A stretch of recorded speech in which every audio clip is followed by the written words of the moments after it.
Le 1er janvier dernier était créée la Collectivité européenne d'Alsace dans la quasi-indifférence et sans volonté populaire. Cette nouvelle collectivité, fusion du Haut-Rhin et du Bas-Rhin, est dotée de compétences spécifiques plus étendues que celles d'un département, adaptées aux particularités de l'Alsace. Coopération transfrontalière, gestion des routes et autoroutes non concédées, bilinguisme et développement touristique. C'est ce que l'on pourrait appeler la différenciation territoriale, un des 4 piliers de la future loi dite 4D, pour différenciation, décentralisation, déconcentration et décomplexification. Ce nouvel acte de décentralisation, initié en 1982, marque une rupture nette avec le concept d'égalité territoriale à la française. Les principes d'égalité et d'unité territoriale de la République, proclamés par la Constitution, impliquent un égal accès des citoyens français aux droits ainsi qu'aux services publics sur l'ensemble du territoire national. Or, à de rares exceptions, les inégalités territoriales perdurent voire s'accentuent. La France est fracturée, comme l'analyse à juste titre et depuis longtemps Christophe Guilluy.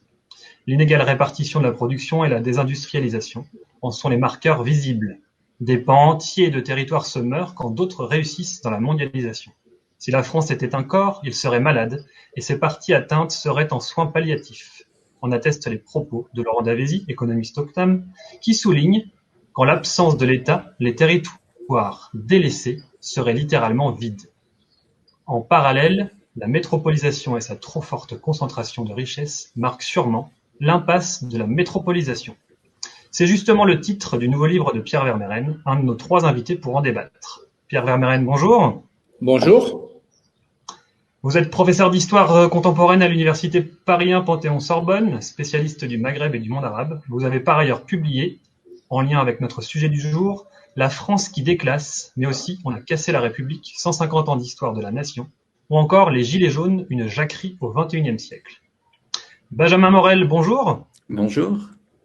Vous êtes maître de conférences en droit public à l'université Paris 2 Panthéon-Assas. Vous avez écrit Le Sénat et sa légitimité, l'institution interprète de son rôle constitutionnel, ainsi que les bases du droit constitutionnel. Vous êtes au cœur de notre sujet. Vous allez pouvoir nous éclairer d'un point de vue juridique. Enfin, François Coq, bonjour. Bonjour. Vous êtes professeur d'histoire-géographie et essayiste. Vous vous êtes notamment intéressé, suite au mouvement des Gilets jaunes, au sujet du processus constituant. Vous êtes membre fondateur du collectif Les Constituants. Vous allez nous apporter votre éclairage en tant qu'homme politique et ancien élu local. Alors, messieurs, la France a-t-elle renoncé à son idéal d'égalité territoriale avec cette loi 4D qui est dans l'actualité du moment? Je vous pose la question. D'abord, on pourrait peut-être commencer par définir ce qu'est cette loi 4D. Peut-être Benjamin Morel? Alors, la loi 4D, en réalité, c'est d'abord une arlésienne et un serpent de mer. C'est quelque chose qui est annoncé assez tôt dans le quinquennat. Lors du premier discours devant le Congrès d'Emmanuel Macron, il évoque un pacte girondin. Alors, à l'époque, on ne sait pas exactement ce qu'il y a dedans. Il va lancer une révision constitutionnelle qui va achoper. Et là, il faut également voir que sur cette révision constitutionnelle, il y avait un volet décentralisation. Il y avait un volet différenciation sur lesquels, beaucoup de questions se posaient, même si elles ont été assez peu posées à l'époque, et sur lesquelles même certains sénateurs, pourtant plutôt décentralisateurs renâclés, Gérard Larcher avait fait notamment une lettre à Emmanuel Macron en s'inquiétant de la portée des dispositions relatives aux collectivités territoriales. Donc, vous voyez que c'est pas seulement une question de jacobins centralisateurs. Il y avait de vraies inquiétudes quant à l'unité de la République. Vous savez que la réforme constitutionnelle a chopé sur le Sénat et qu'à partir de là, le gouvernement s'est retrouvé dans une situation, de difficulté pour faire avancer son projet de décentralisation. Et il a trouvé, par rapport à ça, 2 instruments, 2 éléments. D'abord, une loi organique qui permettait de contourner quelque peu la révision constitutionnelle en faisant passer une partie par loi organique dans une condition de constitutionnalité assez relative et assez floue, et de l'autre, un projet de loi ordinaire qui a été annoncé, alors qu'il était déjà dans les tuyaux, comme solution à la crise des Gilets jaunes, puis comme solution à la crise de la Covid, et ce projet de loi ordinaire, c'est la loi 4D. Cette loi 4D, elle comporte plusieurs volets, plusieurs dispositions. Il y a eu un vrai enjeu, un vrai débat en coulisses sur ce qu'elle devait contenir, avec une ligne très régionaliste dans le gouvernement, notamment incarnée par des gens comme Jean-Yves Le Drian ou Richard Ferrand, qui voulaient une généralisation à l'ensemble de la nation de ce qui a été fait, vous l'évoquiez en introduction, dans le cadre de la collectivité européenne d'Alsace, et une ligne, on va dire, moins ambitieuse, ou en tout cas moins catastrophique, qui envisageait simplement quelques éléments de décentralisation assez relatifs dans la loi et des éléments de différenciation également relativement limités. Pour l'instant, en l'état du texte, c'est plutôt cette dernière ligne, heureusement, qu'il a emporté, mais on a vu que sur ces sujets-là, je vous renvoie au débat sur la proposition de loi de Paul Molac récemment, sur lequel Jean-Michel Blanquer s'était opposé, la proposition de loi concernant les langues régionales, et où le gouvernement a perdu face à une majorité, donc il a perdu le contrôle. On voit que sur ces sujets-là, qui sont des sujets très politiques à la veille des régionales, eh bien en réalité, vous avez aujourd'hui, dans cette présente majorité, des composantes qui montent et qui obéissent assez peu au gouvernement. Donc, qu'est-ce qu'il adviendra de cette loi? Si elle doit être présentée, dans le moment où elle arrive en Conseil des ministres, d'ici 15 jours, elle devrait être présentée au Sénat au début de l'été. Qu'est-ce qu'il adviendra de cette loi? Quel sera son contenu si elle arrive au bout? À ce stade, nul peut le dire, mais il y a de vrais dangers, vous l'avez évoqué, en termes d'unité de la République. Il y a de vrais dangers en termes d'égalité des citoyens devant le service public, et il y a de vrais dangers également en termes de gouvernabilité et de rapport des citoyens à la démocratie locale dans une décentralisation qui, avec le principe de différenciation, risque de devenir de plus en plus flou, de moins en moins lisible et in fine de plus en plus ésotérique. Alors, très bien, et donc cette différenciation, du coup, qui sert un petit peu de levier pour expliquer la création de la collectivité européenne d'Alsace. Du coup, est-ce qu'elle n'est pas un petit peu une avant-garde de ce qui pourrait se passer par la suite? Est-ce que c'est pas un peu la brèche dans l'égalité territoriale à la française qu'on a mis en avant? Peut-être qu'il faut pas prendre cette loi et la différenciation et la collectivité européenne d'Alsace comme un point de départ, mais plutôt comme une étape supplémentaire dans un processus qui est quand même beaucoup plus global et qui est engagé depuis quasiment maintenant 2 décennies, depuis les lois de 2003 jusqu'au comité Balladur en 2009, et puis surtout avec la loi NOTRe qu'on a connue pendant le quinquennat de François Hollande, dont finalement la loi 4D qu'on voit actuellement n'est jamais que le prolongement et la mise en œuvre que le gouvernement Hollande n'avait pas su mettre en œuvre, mais qu'il avait essayé de positionner dans le débat public. Donc en réalité, c'est un puzzle assez global qui se met en place et les étapes sont franchies les unes après les autres. Alors quand il n'y a pas les conditions politiques qui sont réunies, comme ça a été le cas dans le précédent quinquennat, pour aller jusqu'au bout, par exemple, de la différenciation législative ou de la différenciation réglementaire, eh bien on voit que ce sont ceux qui prennent la suite,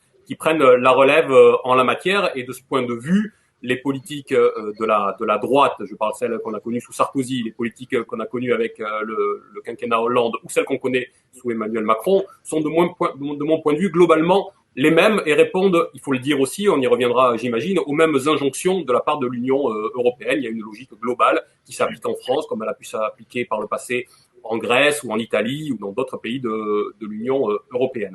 Et si on doit peut-être structurer l'idée, moi il me semble que cette idée de différenciation, elle agit sur 2 vecteurs, sur le vecteur législatif et sur le vecteur réglementaire. Pour obtenir quoi? Pour obtenir 2 choses. Un double adéquationnisme. Le premier, il vise à mettre en adéquation les régions avec les politiques de libre concurrence, de concurrence libre et non faussée. Et puis le deuxième aspect, il vise à éliminer ou du moins à faire refluer la souveraineté populaire pour que ces politiques puissent s'appliquer plus tranquillement. Donc la lecture que moi je fais de la loi 4D, mais également des expérimentations en cours ou des collectivités d'Alsace, où on y reviendra, des tentatives d'euro-région ou autres, s'inscrivent dans ce schéma et dans ce cadre beaucoup plus large. Et s'il faut lutter pied à pied, à mon sens, contre la loi 4D, c'est aussi contre un courant beaucoup plus global de pensée qui s'est imposé aujourd'hui dans le débat public. Très bien. Et donc, je voulais quand même réinsister un petit peu sur la création de la collectivité européenne d'Alsace, effectivement, parce que justement, si on fait un petit peu un historique de sa création, on peut dire qu'elle n'a pas été désirée par la population et qu'elle a été imposée, du coup, par l'exécutif, en accord avec les élus républicains alsaciens qui sont tous du même bord. Voilà. Donc, en fait, On a eu un référendum en 2013, du coup, qui n'a pas été retenu du fait de la faible participation, et puis un non massif dans le Haut-Rhin, donc qui était loin de Strasbourg et qui a bien vu l'intérêt qu'il avait à conserver son département. Donc on voit bien que d'un point de vue populaire, c'est pas une demande de la part des gens, mais plutôt une volonté d'Emmanuel Macron de faire justement un modèle d'euro-région. D'ailleurs, elle porte même dans le nom la collectivité européenne d'Alsace, donc qui serait un peu un symbole du fédéralisme européen rêvé par lui. Et donc on peut dire effectivement, François, je suis d'accord avec vous, que Hollande a fait les grandes régions dans le même but, c'est-à-dire un petit peu pour copier l'exemple des Länder allemands, et puis oubliant au passage que Hambourg ou Brême sont des Länder de la taille d'une ville et de sa banlieue. Voilà, du coup comme si en Allemagne il y avait que des grandes régions. Eh bien non, c'est pas le cas. Donc on voit même que la justification de base, elle est même biaisée dès le départ. Et donc on a comme créer ce sentiment alsacien, je parle de cette question en connaisseur puisque j'habite à Mulhouse, du coup a été créé un petit peu de toutes pièces. Et donc c'est à l'occasion de la réforme des grandes régions et l'intégration de l'Alsace dans le Grand Est que ce sentiment alsacien de manière artificielle a été reproduit. Et donc on s'est servi de sondage pour pouvoir introduire cette collectivité qui vient à des fins tout autres finalement que simplement le cas alsacien. Voilà pour ce que je pouvais en dire. Alors si vous permettez, oui. Oui, si vous permettez, c'est d'autant plus drôle que une loi se superpose à l'autre. C'est-à-dire qu'on a mécontenté la population alsacienne en créant la région Grand Est, et maintenant finalement on la recrée d'une autre manière, cette région alsacienne, contre là aussi, enfin pas contre l'avis de la population, mais en tout cas sans passer par elle, en utilisant effectivement à l'initiative de Macron et d'un certain nombre d'élus locaux.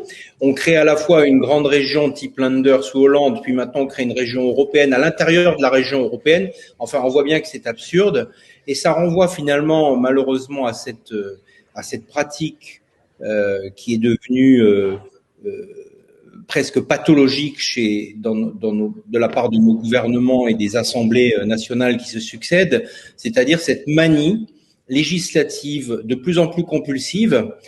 Ça fait 40 ans, moi je ne suis pas spécialiste des lois dans le domaine territorial, mais enfin ça fait 40 ans depuis les grandes lois de décentralisation du début des années 80 que se succèdent les textes, que chaque gouvernement a son idée de réformatrice et que à peine une loi est à peine entrée en vigueur, d'ailleurs pour certaines pas du tout, ou très mal, qu'on en vote déjà une autre.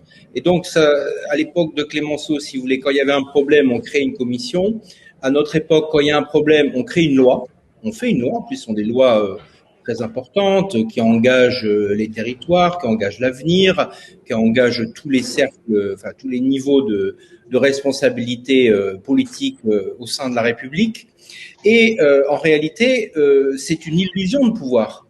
Parce que d'abord, ces lois, on vient de le voir, se contredisent elles-mêmes, se chevauchent, sont à peine appliquées et déjà dépassées. Et d'autre part, les grandes évolutions, on va en parler tout à l'heure bien sûr, les grandes évolutions sociales et économiques échappent totalement au législateur. Dans les dernières 40 années, la recomposition économique, sociale, géographique du territoire français, elle s'est pratiquement faite dans le dos des élus locaux. Et en tout cas, même s'ils ont certaines marges de manœuvre et certains leviers d'action, malgré tout, les dysfonctionnements auxquels tente de répondre cette loi, parce que pour moi, cette loi, c'est aussi une réponse, même si Benjamin disait à juste titre qu'elle était pensée depuis le début du quinquennat, pourquoi est-ce qu'elle arrive à la fin? Pourquoi est-ce qu'elle est prioritaire par rapport à tout un tas de lois de grande importance dans les derniers mois de la législature? Parce que c'est une réponse, évidemment, à la crise première et majeure du quinquennat, en tout cas la crise nationale, parce que le coronavirus n'est pas une crise nationale, mais c'est-à-dire la crise des Gilets jaunes. Et là, on a une réponse. On a déjà eu François Bayrou qui a été nommé à la tête du plan reconstitué. On a maintenant la ministre, effectivement, du MoDem qui pousse cette loi. Donc, il y a une dimension politicienne, mais c'est surtout une tentative de réponse en disant oui, on a compris qu'il y a un problème d'organisation du territoire. On a compris qu'il y a un problème de répartition des activités des hommes et de tout ce que vous voulez, et des femmes aussi, évidemment. Et donc, on va faire une loi. Mais cette loi, c'est pas ce gouvernement manifestement qui va la mettre en œuvre et l'appliquer. Donc il y aura le temps au début de la prochaine législature de faire une nouvelle loi pour remplacer celle-là. C'est quand même assez terrible. Très bien. Sur la collectivité européenne d'Alsace, moi quand même, ce qui m'interpelle là-dedans, c'est, je sais pas comment le dire, l'effet cascade ou l'effet boule de neige. C'est-à-dire que au départ, il y a eu la collectivité unique en Corse. Ça a donné l'envie à un moment donné en Alsace de créer cette collectivité unique. Il y a eu en 2013 le référendum. Les gens se sont exprimés, ils ont dit non.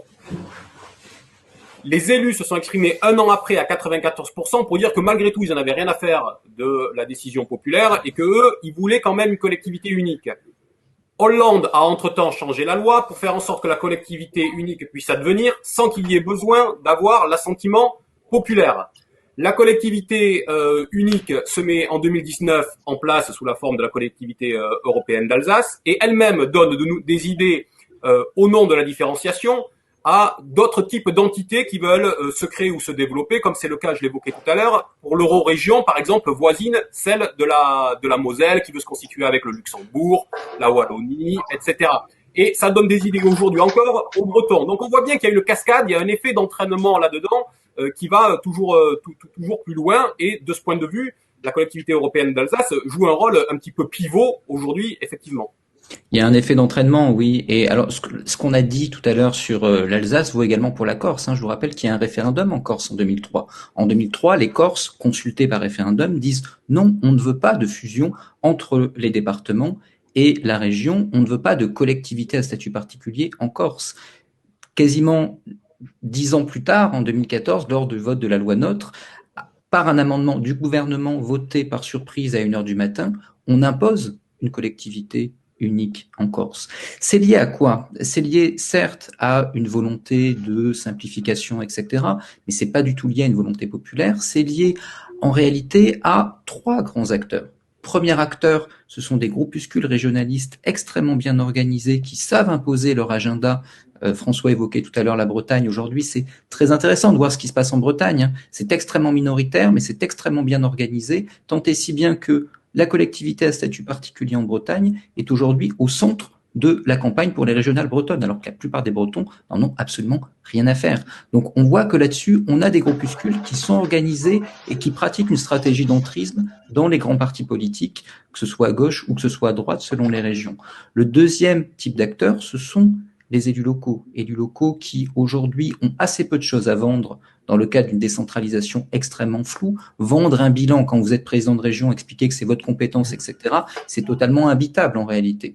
Vous jouez sur une forme d'existence politique et médiatique en créant l'idée que vous incarnez une identité singulière. Et ça, c'est très très fort dans le cas d'une décentralisation qui devient de plus en plus floue, de moins en moins lisible, avec des périmètres qui plus est, on l'a évoqué, de collectivités, qui changent extrêmement souvent. Et ensuite, du point de vue national, vous avez également un certain nombre d'acteurs qui savent jouer avec ça. C'est-à-dire que pour le gouvernement, pour la majorité, c'est une façon de conquérir des fiefs. Quand vous avez Richard Ferrand qui fait campagne en Bretagne sur l'idée d'une collectivité à statut particulier, c'est pas par régionalisme exacerbé à l'origine. Il vient de l'Aveyron et pendant très longtemps, il a été sur une ligne très très républicaine. Ça faisait partie des élus les plus républicains en Bretagne.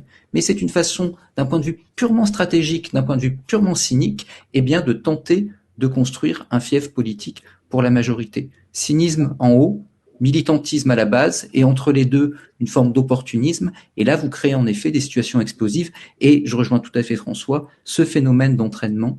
La Corse a donné des idées à l'Alsace qui donnent des idées à la Bretagne. Regardez aujourd'hui ce qui se passe avec l'Interco au Pays Basque. Regardez ce qui se passe avec les Savoies.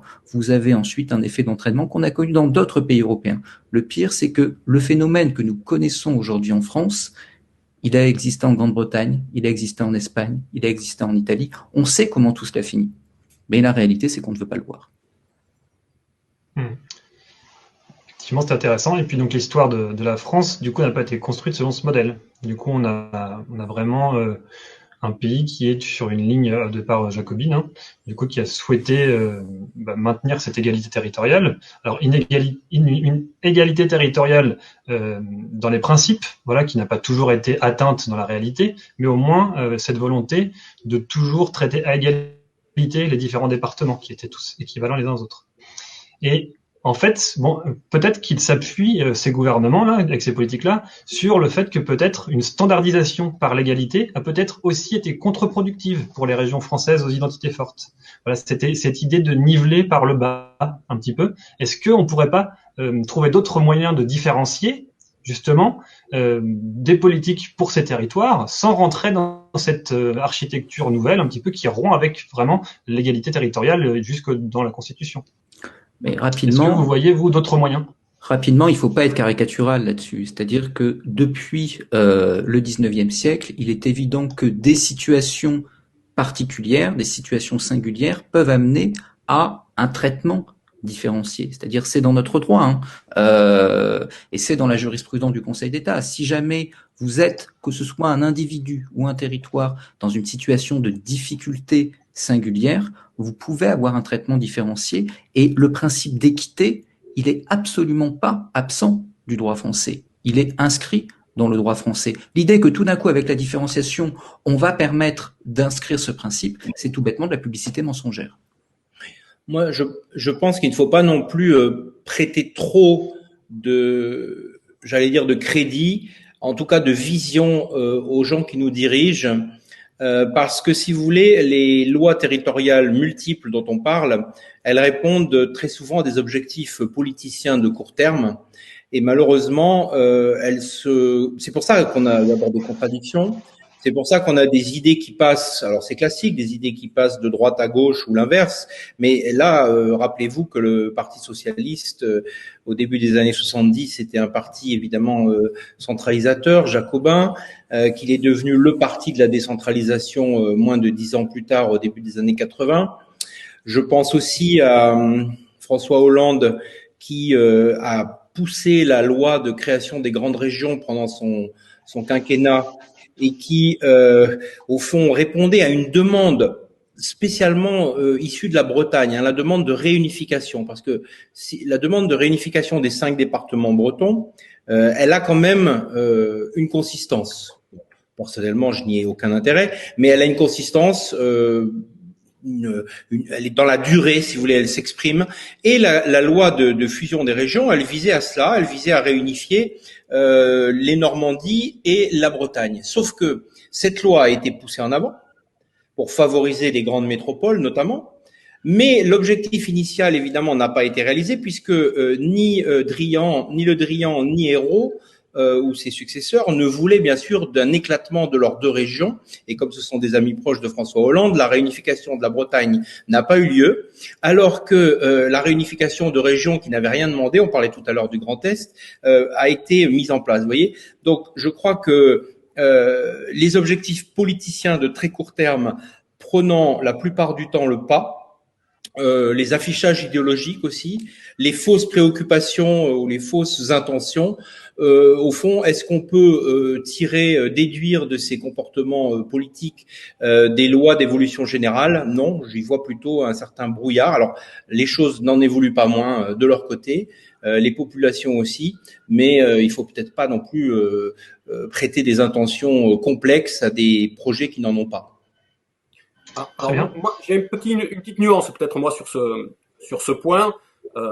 Pour le coup, il me semble qu'il y a une cohérence globale qu'on voit en France, qu'on a vu, je l'évoquais tout à l'heure, en Grèce en 2010 avec la réforme Kallikratis, qui était une réforme territoriale également, avec la réforme territoriale italienne qu'on a connue, et qu'il y a que l'Union européenne essaie d'imposer son agenda, et son agenda, c'est se défaire du cadre national pour avoir face à elle uniquement des grandes régions vues comme des entités économiques et dégager de la souveraineté populaire. Si je dis ça, c'est que quand la loi NOTRe, la loi portant nouvelle organisation territoriale de la République a été instaurée, la Commission européenne était derrière à la baguette. Je vous livre les 2 citations que vous connaissez sans doute, puisque vous savez que depuis 2012, l'Union européenne émet des recommandations à la France comme à tous les pays de l'Union européenne. Les recommandations de l'Union européenne pour la France en 2013 étaient prendre des mesures destinées à améliorer les synergies et les économies entre les différents niveaux de l'administration centrale, régionale et locale.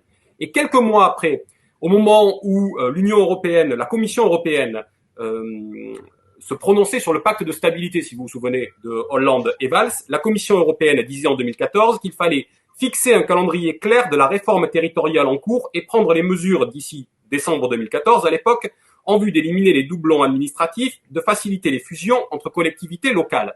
Donc on voit bien derrière qu'il y a une demande pour aller en ce sens, et elle est cohérente. Si on veut s'affranchir du peuple, eh ben, le cadre dans lequel s'exprime le plus facilement et le plus naturellement la souveraineté populaire dans notre pays, notamment, c'est le cadre national. Et ensuite, il s'exprimait selon le triptyque à l'époque nation, département, commune. Et on a vu monter en puissance les intercommunalités, les régions qui étaient au cœur de la réforme de la loi NOTRe, et bien sûr l'Union européenne qui se présente comme finalement le seul intermédiaire par rapport à ces régions. On l'a vu avec le cas écossais, on l'a vu avec la Catalogne, on l'a vu en Italie avec la Vénétie ou la Lombardie et leur volonté de s'autonomiser, et c'est la même chose qui est en train de se produire aujourd'hui dans notre pays. Un dernier mot là-dessus. Il me semble que les deux réformes territoriales qu'on a connues pendant le précédent quinquennat, dans lequel M. Macron était quand même déjà à l'époque un petit peu acteur, je vous le rappelle, il y en avait une qui consistait à faire du découpage. On nous a dit c'est juste du découpage, c'est purement technique. Et puis l'autre qui visait ce qu'on est en train de voir là, c'est-à-dire des transferts de compétences également. Moi, je crois que les deux sont intimement liés, c'est-à-dire que le contenant définit en grande partie le contenu.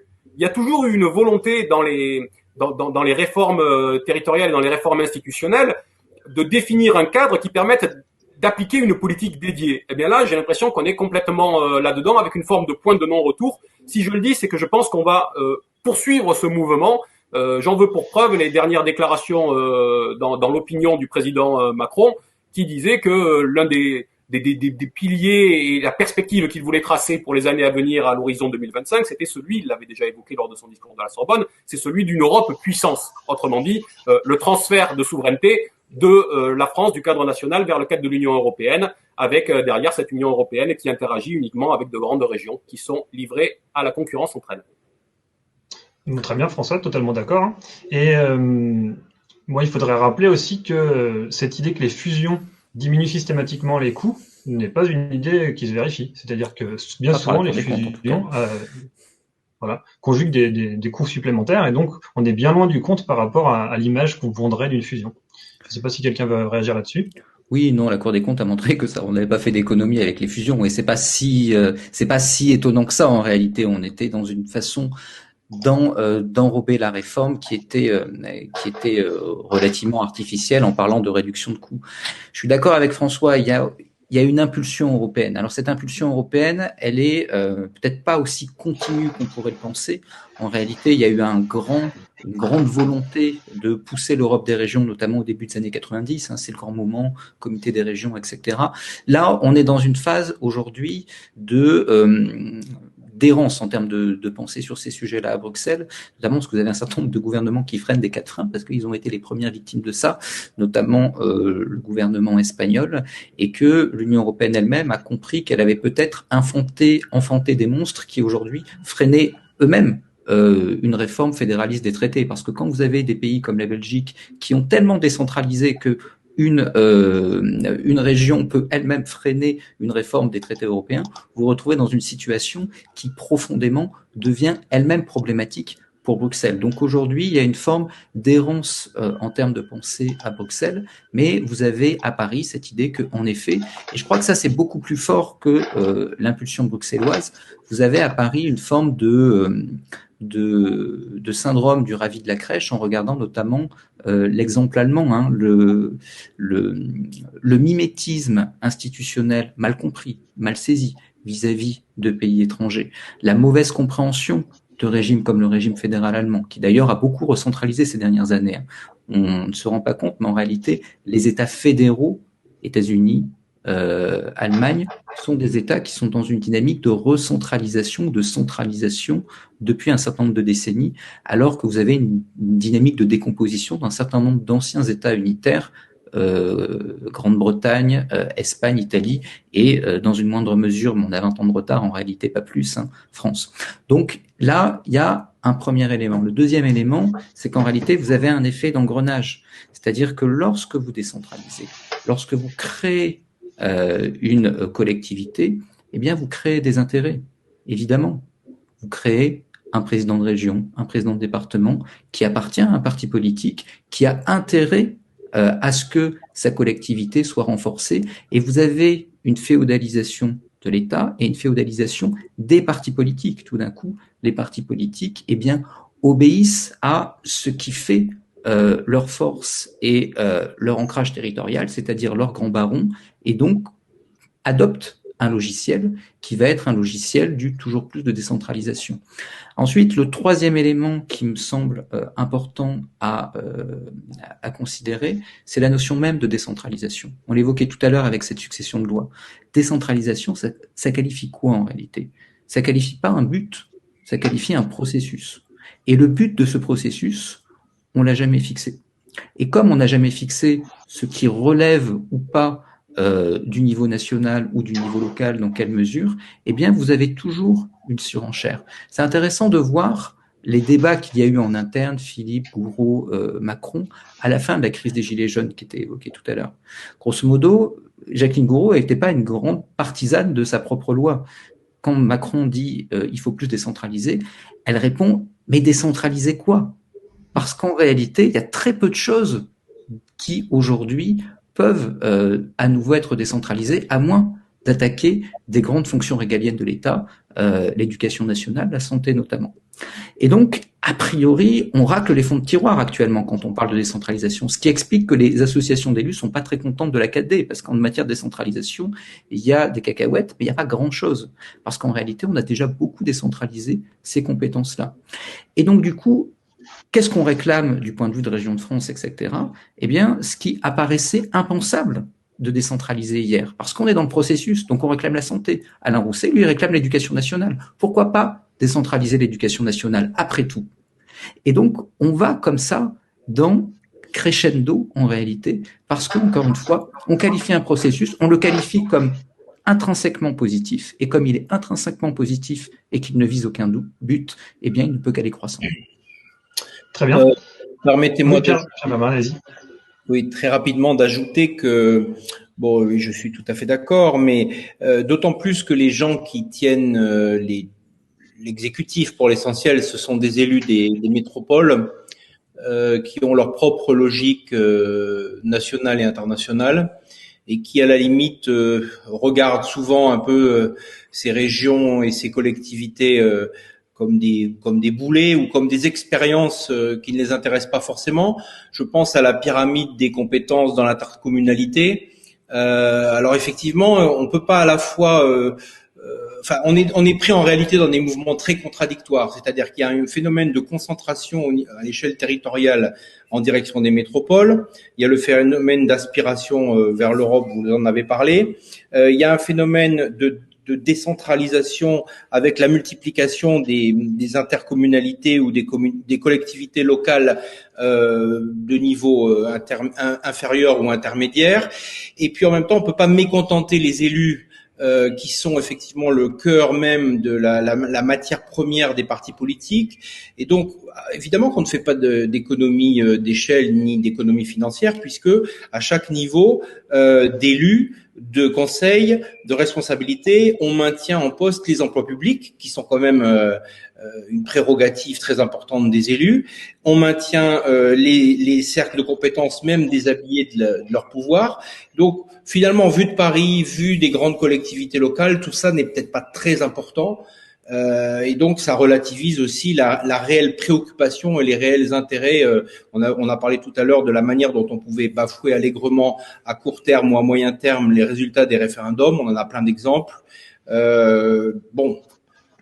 Tout ça, encore une fois, il y a une cohérence, oui, parce que l'Europe effectivement veut un certain nombre d'objectifs, même si elle les veut peut-être moins que par le passé, pour les raisons que vous avez justement dites, Benjamin. Les personnes, les groupes qui dirigent les grandes métropoles ont aussi des objectifs relativement clairs, notamment de continuer à garder les fonctions de commandement. Pour le reste, les collectivités locales s'organisent un peu avec des moyens et dans des objectifs et dans des logiques qui sont relativement illisibles, je crois, comme on tente de le démontrer et comme les Français le savent, surtout puisque le désintérêt électoral lors des dernières municipales doit quand même nous renvoyer à ce fiasco. Mais justement, peut-être dans le prolongement de ce qui vient d'être dit, moi, je partage effectivement cette idée que, au final, les décisions qui sont prises par celles et ceux qui mettent en place les réformes territoriales ne tranchent pas directement parce que ils ont des publics électoraux chez les élus locaux à nourrir et à satisfaire, et donc ils essaient d'en laisser toujours un petit peu pour tous. Sauf qu'il y a quand même un principe qui s'impose, qui est celui de la collectivité chef de file. En l'occurrence, c'est de plus en plus la région ou la métropole. Et derrière, dans cette cascade qui se met en place, chaque collectivité, elle, veut garder la compétence d'une certaine façon, ou du moins veut essayer de l'exercer. En tout cas, elle ne veut pas s'en dessaisir, parce qu'elle sait que si elle s'en dessaisit, elle ne la récupérera plus. Donc, chaque collectivité, et c'est pour ça qu'il n'y a pas d'économie d'échelle, continue à être en capacité d'exercer toutes les compétences, sauf que c'est uniquement la collectivité chef de file, celle qui est en haut, la région ou la métropole, qui donne le cadre dans lequel les autres sont obligés de rentrer. Finalement, c'est un entonnoir. Et les collectivités qui sont le plus en bas de l'échelle, et notamment la commune, celle dans laquelle s'exerçait jusqu'alors la souveraineté populaire, sont celles qui n'ont plus de pouvoir. Moi, en tant qu'élu local, en tant qu'adjoint au maire d'une ville importante pourtant de banlieue parisienne, je l'ai connu, et c'est l'une des raisons qui font que je ne suis pas représenté. C'est-à-dire qu'au bout d'un moment, ça ne sert à rien. On voit bien qu'on ne peut plus agir au local sur quoi que ce soit. Quand les compétences, y compris d'urbanisme et de logement, sont passées aux intercommunalités en Île-de-France, ce sont aux établissements publics de territoire qui eux-mêmes sont sous la coupe de la métropole, et quand ailleurs on est sous la coupe de la région. On voit bien que en bas, on ne fait que s'agiter et finalement on est caution de politiques sur lesquelles on ne peut pas agir. Et ça, c'est extrêmement important en réalité. C'est-à-dire, quel est l'objectif de la décentralisation? Enfin, si on rétropédale, si on se demande pourquoi est-ce qu'on a fait ça à l'origine, c'est pour. Attendez, Benjamin, vous n'avez pas d'image, je pense, non? C'est pas gênant? Alors moi, je me vois c'est activé, mais hop. Est-ce que ça va mieux? C'est bon. Voilà. Bon, voilà. Oui, je disais, c'est important qu'on rétropédale en réalité. Quel est l'objectif initial de la décentralisation? Pourquoi est-ce qu'on a fait le loi de 80? L'objectif, c'est de démocratiser un certain nombre de politiques publiques. C'est ça, au bout du compte, c'est ça la justification. Hein. On décentralise pas pour décentraliser, sauf à être vraiment dans une approche purement idéologique et hypothético-déductive de la décentralisation. Le processus est bien en soi, c'est ce que j'évoquais tout à l'heure. Mais sinon, l'objectif, c'est d'insuffler de la démocratie dans les politiques publiques. Qu'est-ce qu'on a fait depuis 40 ans? On a fait en réalité, en grande partie, l'inverse, avec deux éléments qui se superposent. D'un côté, on a tellement complexifié les processus relatifs aux politiques publiques. Quand vous regardez toutes les enquêtes d'opinion et que vous demandez aux Français est-ce que vous comprenez quelque chose dans la répartition des compétences, ils vous disent tous non. J'ai enseigné pendant plusieurs années le droit des collectivités territoriales en Master 1. Je peux vous assurer que déjà, on l'a dit tout à l'heure, ça change tous les 3 ans. Donc à partir de là, les étudiants savent que pour le coup, leurs connaissances, elles vont pas durer longtemps en l'état. Mais même à la fin de l'année, peut-être que j'étais un mauvais enseignant, mais pour eux, ce n'était pas tout à fait clair. Hein. Donc, dans un public très éclairé, de surcroît. Pour un public très éclairé. Donc, on est face à quelque chose, et même les élus locaux, évidemment, sont parfois dans des grandes difficultés. On est dans quelque chose qui permet difficilement de comprendre les enjeux démocratiques du vote. C'était intéressant j'avais écrit un article pour la politique et parlementaire il y a un an et demi, et qui portait sur un sondage d'opinion où justement les Français disaient on comprend pas. Et du coup, on n'est pas d'accord. Et Jacqueline Gouraud passait sur le plateau de Public Sénat quelques jours après, et on l'avait interrogée sur ce sondage. Elle avait dit oui, mais si on avait demandé aux Français en 1982 est-ce qu'il faut décentraliser? Ils nous auraient probablement dit non. La décentralisation, c'est fait pour les élus locaux, disait-elle. Or là, c'est totalement contre-intuitif, justement par rapport à ce qu'il est, à ce qu'il en est de la décentralisation, à ce qu'elle devait être. L'autre élément, et c'était évoqué par François, on a construit des collectivités toujours plus grandes, toujours plus massives, et qui, paradoxalement, ont tué ce qui faisait réellement l'intérêt des collectivités territoriales, c'est-à-dire leur proximité, le lien direct avec l'élu. Quand vous avez une interco de centaines de communes, comme ça existe au Pays Basque, etc., la représentation, elle est très loin, elle est très impalpable.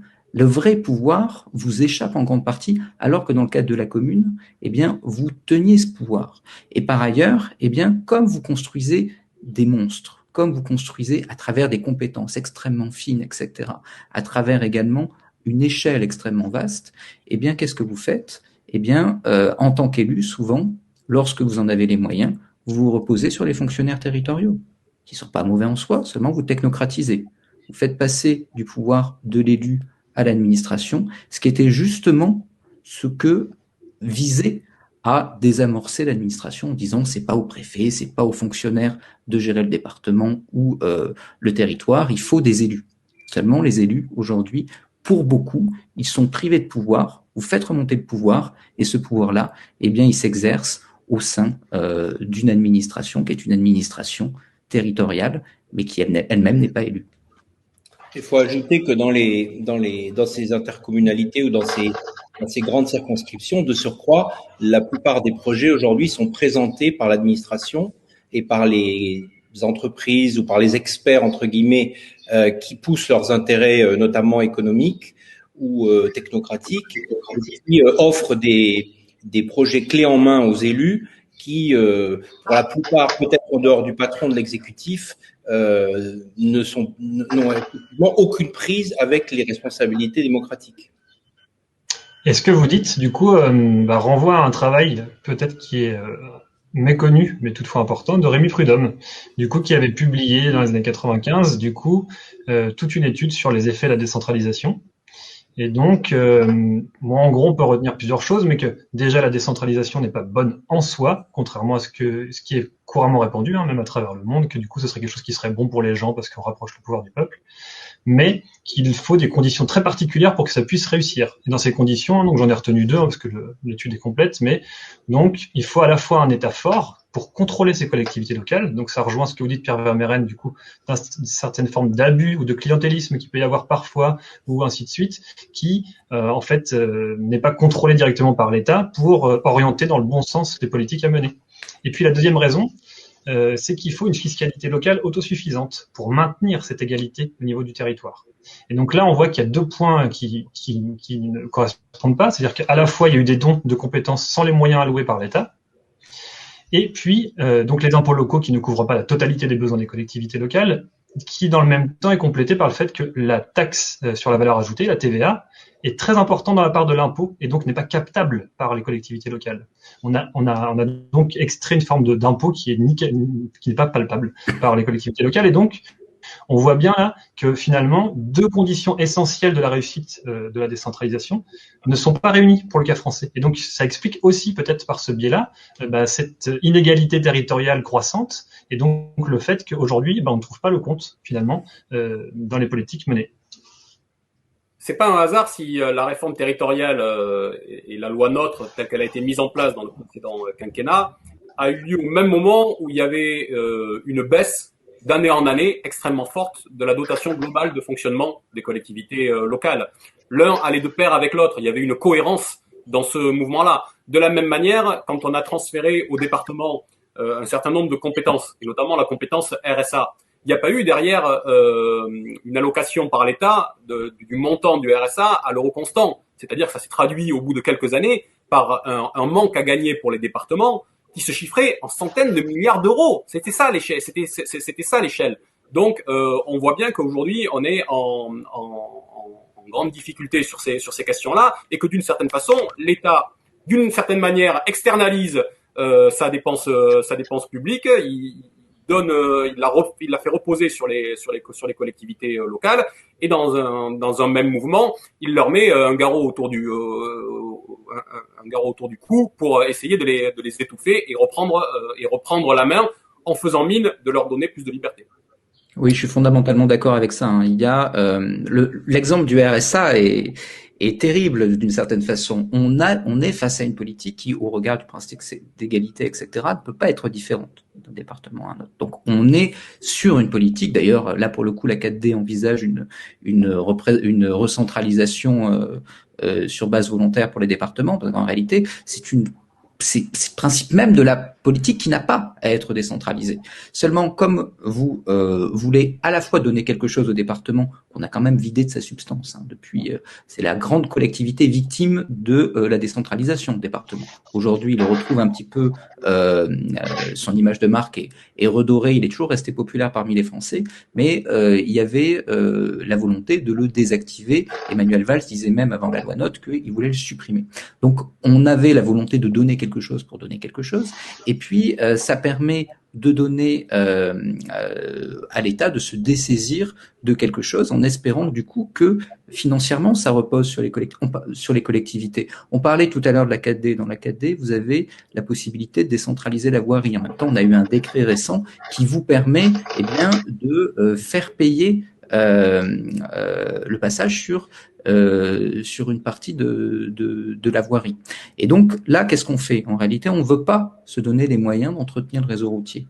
On pourrait faire des péages sur le réseau routier hors autoroute, mais au niveau national, évidemment, c'est pas populaire. Qu'est-ce qu'on fait?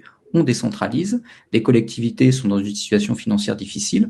On les laisse mettre des péages. Donc, faut pas croire non plus que là-dessus, vous avez des méchants élus locaux et des gentils élus nationaux. Souvent, les élus locaux sont contraints en réalité par une politique nationale qui fait reposer sur eux un certain nombre de mesures impopulaires ou le fait d'essuyer les plâtres sur une politique de réduction des finances publiques. Sur ce qu'on évoquait tout à l'heure en termes d'égalité, la décentralisation produit de l'inégalité, tout bêtement parce que vous avez des territoires riches qui peuvent développer des politiques publiques plus attractives et qui peuvent du coup capitaliser sur les moyens qu'elles ont déjà pour attirer plus d'activités économiques et accroître l'inégalité.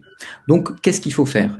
La décentralisation n'est pas attentatoire à l'égalité entre les citoyens dès lors que vous avez un État, c'est ce que vous évoquiez tout à l'heure, un État qui assure une vraie péréquation d'un côté et qui assure de l'autre côté un aménagement du territoire important. L'un des problèmes de la décentralisation à la française, c'est qu'on a utilisé la décentralisation pour justement dire l'État n'a pas à assumer un rôle d'aménagement du territoire. Alors on a quand même eu une politique, vous évoquiez tout à l'heure Davzi dans votre introduction, on a quand même une politique qui a permis de limiter les dégâts, c'est que à la fois on a une politique de péréquation qui n'est pas parfaite, notamment avec la baisse des dotations, mais qui est quand même meilleure que ce que font nos voisins, et puis surtout on a un poids de l'emploi public, on a une présence de l'État qui ne s'est pas tout à fait retirée de ces territoires et qui, à partir de là, à travers que ce soit les retraites, que ce soit le salaire des fonctionnaires, permet malgré tout de maintenir une forme d'unité de péréquation en injectant de l'argent dans certains territoires qui sont des territoires en difficulté.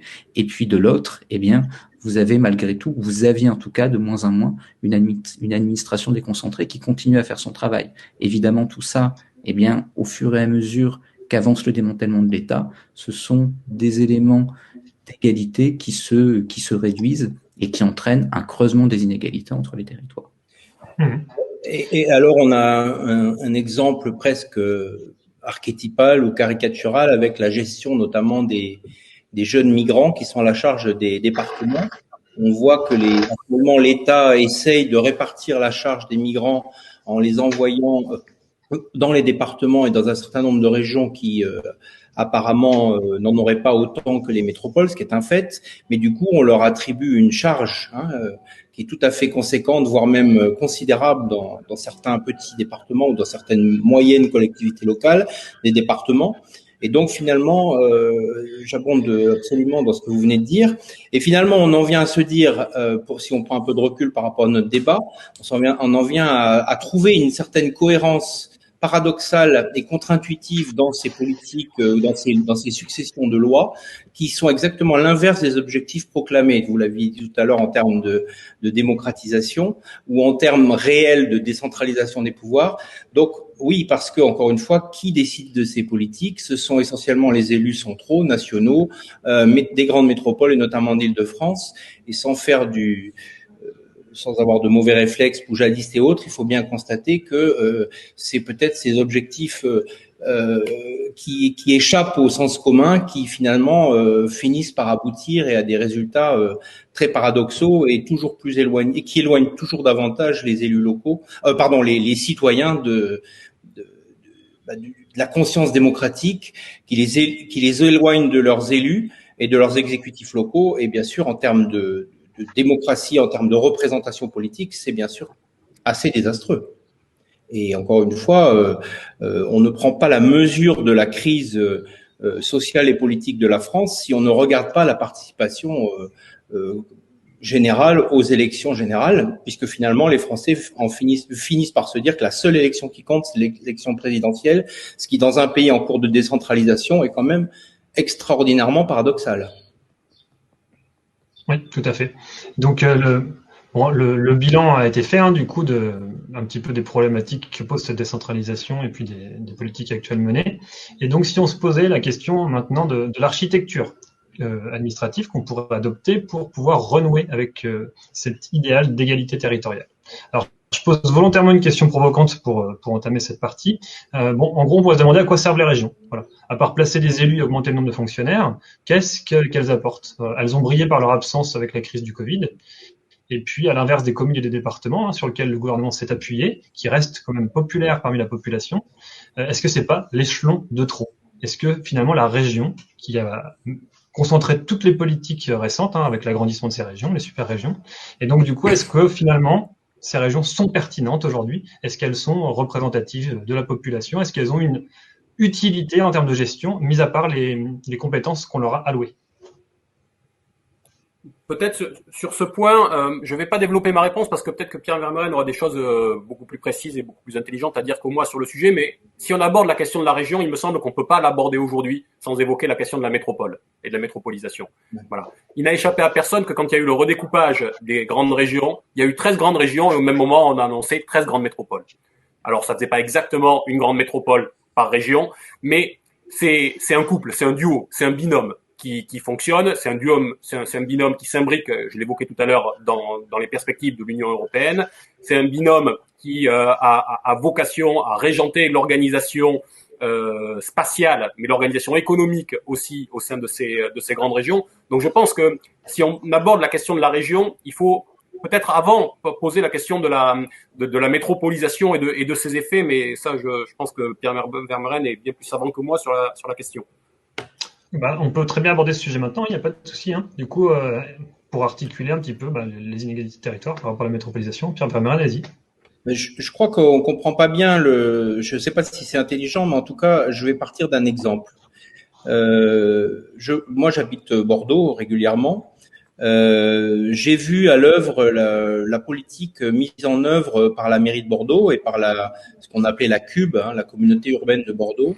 Et qui, bien sûr, du fait de la personnalité de plan national ou de premier plan national même d'Alain Juppé entre 1995 et 2005, a conduit finalement, a eu un rôle tout à fait pendant ces 20 ans. Hein, on peut dire que ce qu'a fait Bordeaux, il l'a fait de plein accord avec Paris. Hein, bon. Alors, ils ont créé finalement une métropole bordelaise qui a littéralement, là encore, il faut toujours garder à l'esprit que les décisions politiques ne sont qu'une part ne produisent qu'une partie des effets et des évolutions en cours.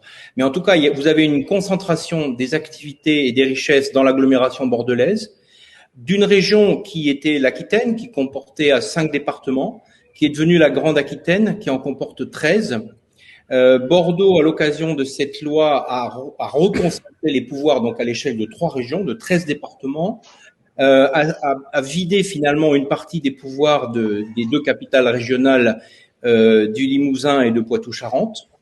Hein, vous avez donc aujourd'hui une métropole surpuissante qui concentre la majorité des emplois et des activités économiques les plus rentables, les plus capitalistiques aussi, hein, qui se concentrent dans l'agglomération bordelaise. Alors, je renvoie à mon livre L'impasse de la métropolisation. Je ne connais pas tous les chiffres par cœur, mais si vous regardez la part du PIB produit par Bordeaux, si vous regardez la part, bien sûr, du nombre d'étudiants, si vous regardez les sièges sociaux et les grandes entreprises et la production de richesses d'une manière générale, de valeur ajoutée au niveau de la Cube, de l'ex-Cube, la communauté urbaine de Bordeaux, vous vous rendez compte que Bordeaux est au milieu d'une sorte de désert économique, humain, qui a un effet de captation des richesses, et que pour quelqu'un comme Alain Juppé, c'est pas une question personnelle, parce que je pense qu'on pourrait faire la même démonstration dans d'autres régions.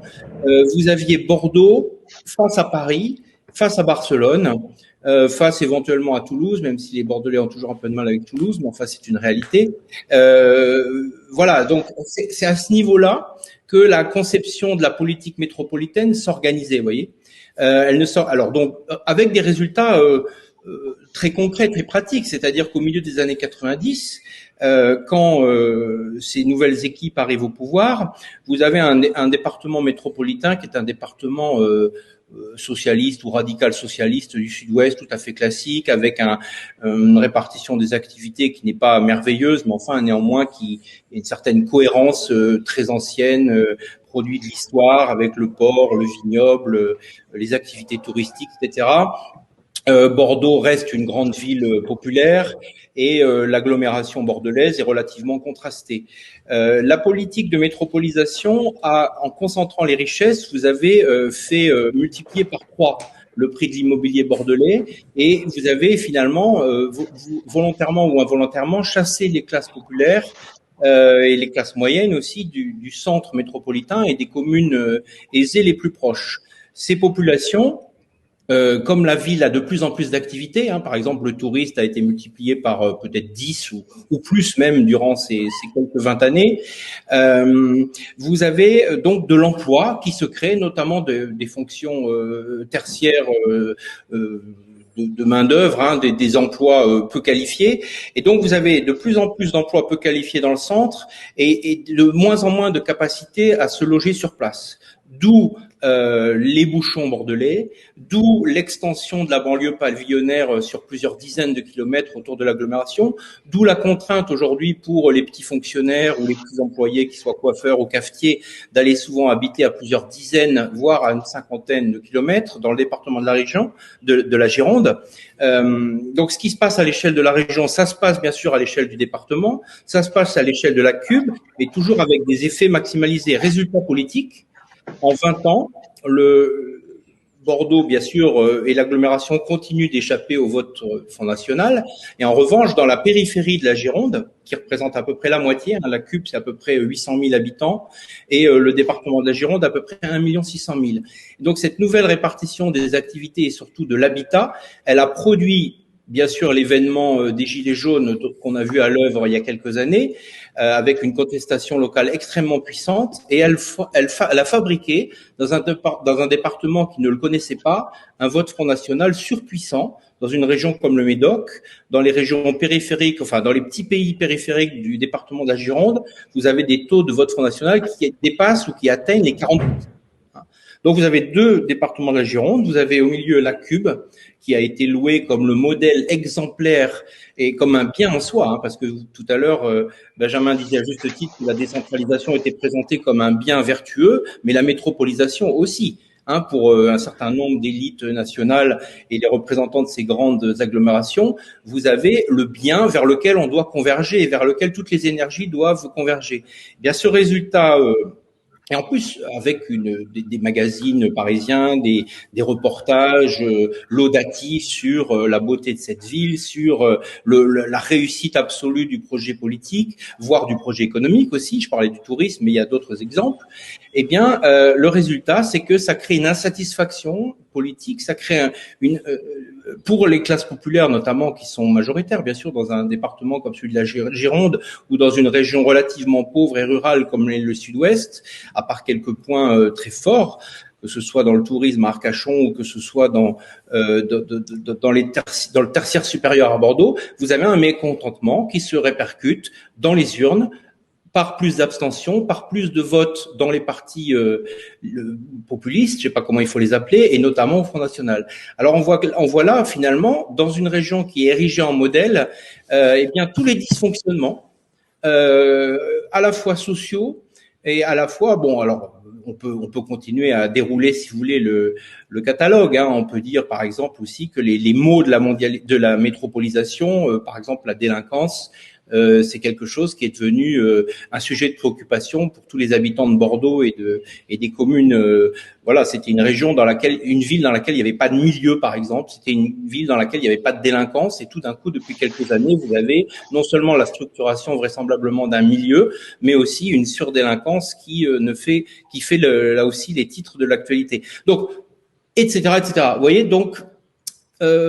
On peut peut-être commencer par là en disant que ce modèle qui est présenté comme vertueux, inéluctable, permettant à une ville comme Bordeaux d'avoir une dimension européenne, si on regarde concrètement les effets sociaux, démocratiques et en termes de contestation et de mise en danger, disons, de la démocratie à l'échelle nationale et à l'échelle locale, on peut voir là un exemple de dysfonctionnement qui, moi, je suis très étonné d'être parmi, non pas les lanceurs d'alerte, mais parmi les gens qui ont observé ce phénomène, parce que voilà, c'est devenu notre destin commun, sans vraiment qu'on le veuille, parce que je ne prête pas des intentions maléfiques ni à Alain Juppé, ni aux gens qui l'ont entouré, mais il y a des résultats quand même qui, pour le moins, interrogent.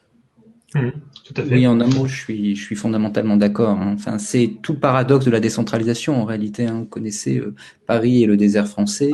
Et en fait, le désert a avancé, mais sauf dans quelques endroits, dans quelques oasis qui ont été les métropoles, que l'on a porté au nu, soi-disant pour défier Paris, mais en réalité non. Hein. Quand vous prenez le poids du PIB de l'Île-de-France dans le PIB national, il a augmenté, je crois, de 5 ou 10 points depuis les années 80. Donc en réalité, l'Île-de-France est la grande gagnante de la décentralisation. C'est tout le paradoxe de la chose. Hein. Donc dire que on va démanteler Paris, etc., parce qu'on décentralise, c'est absurde en réalité. Vous rompez des solidarités entre justement la région parisienne et le reste du pays, et vous avez permis au désert d'avancer en créant quelques pôles compétitifs, les métropoles. Alors évidemment, certains maires, notamment Alain Juppé, ont pu jouer sur cette politique pour apparaître comme étant des maires vertueux. Mais là, vous avez pour le coup quelque chose de national et d'européen. Et pour revenir un peu sur la question que vous posiez sur la région, là, pour le coup, il y a une question.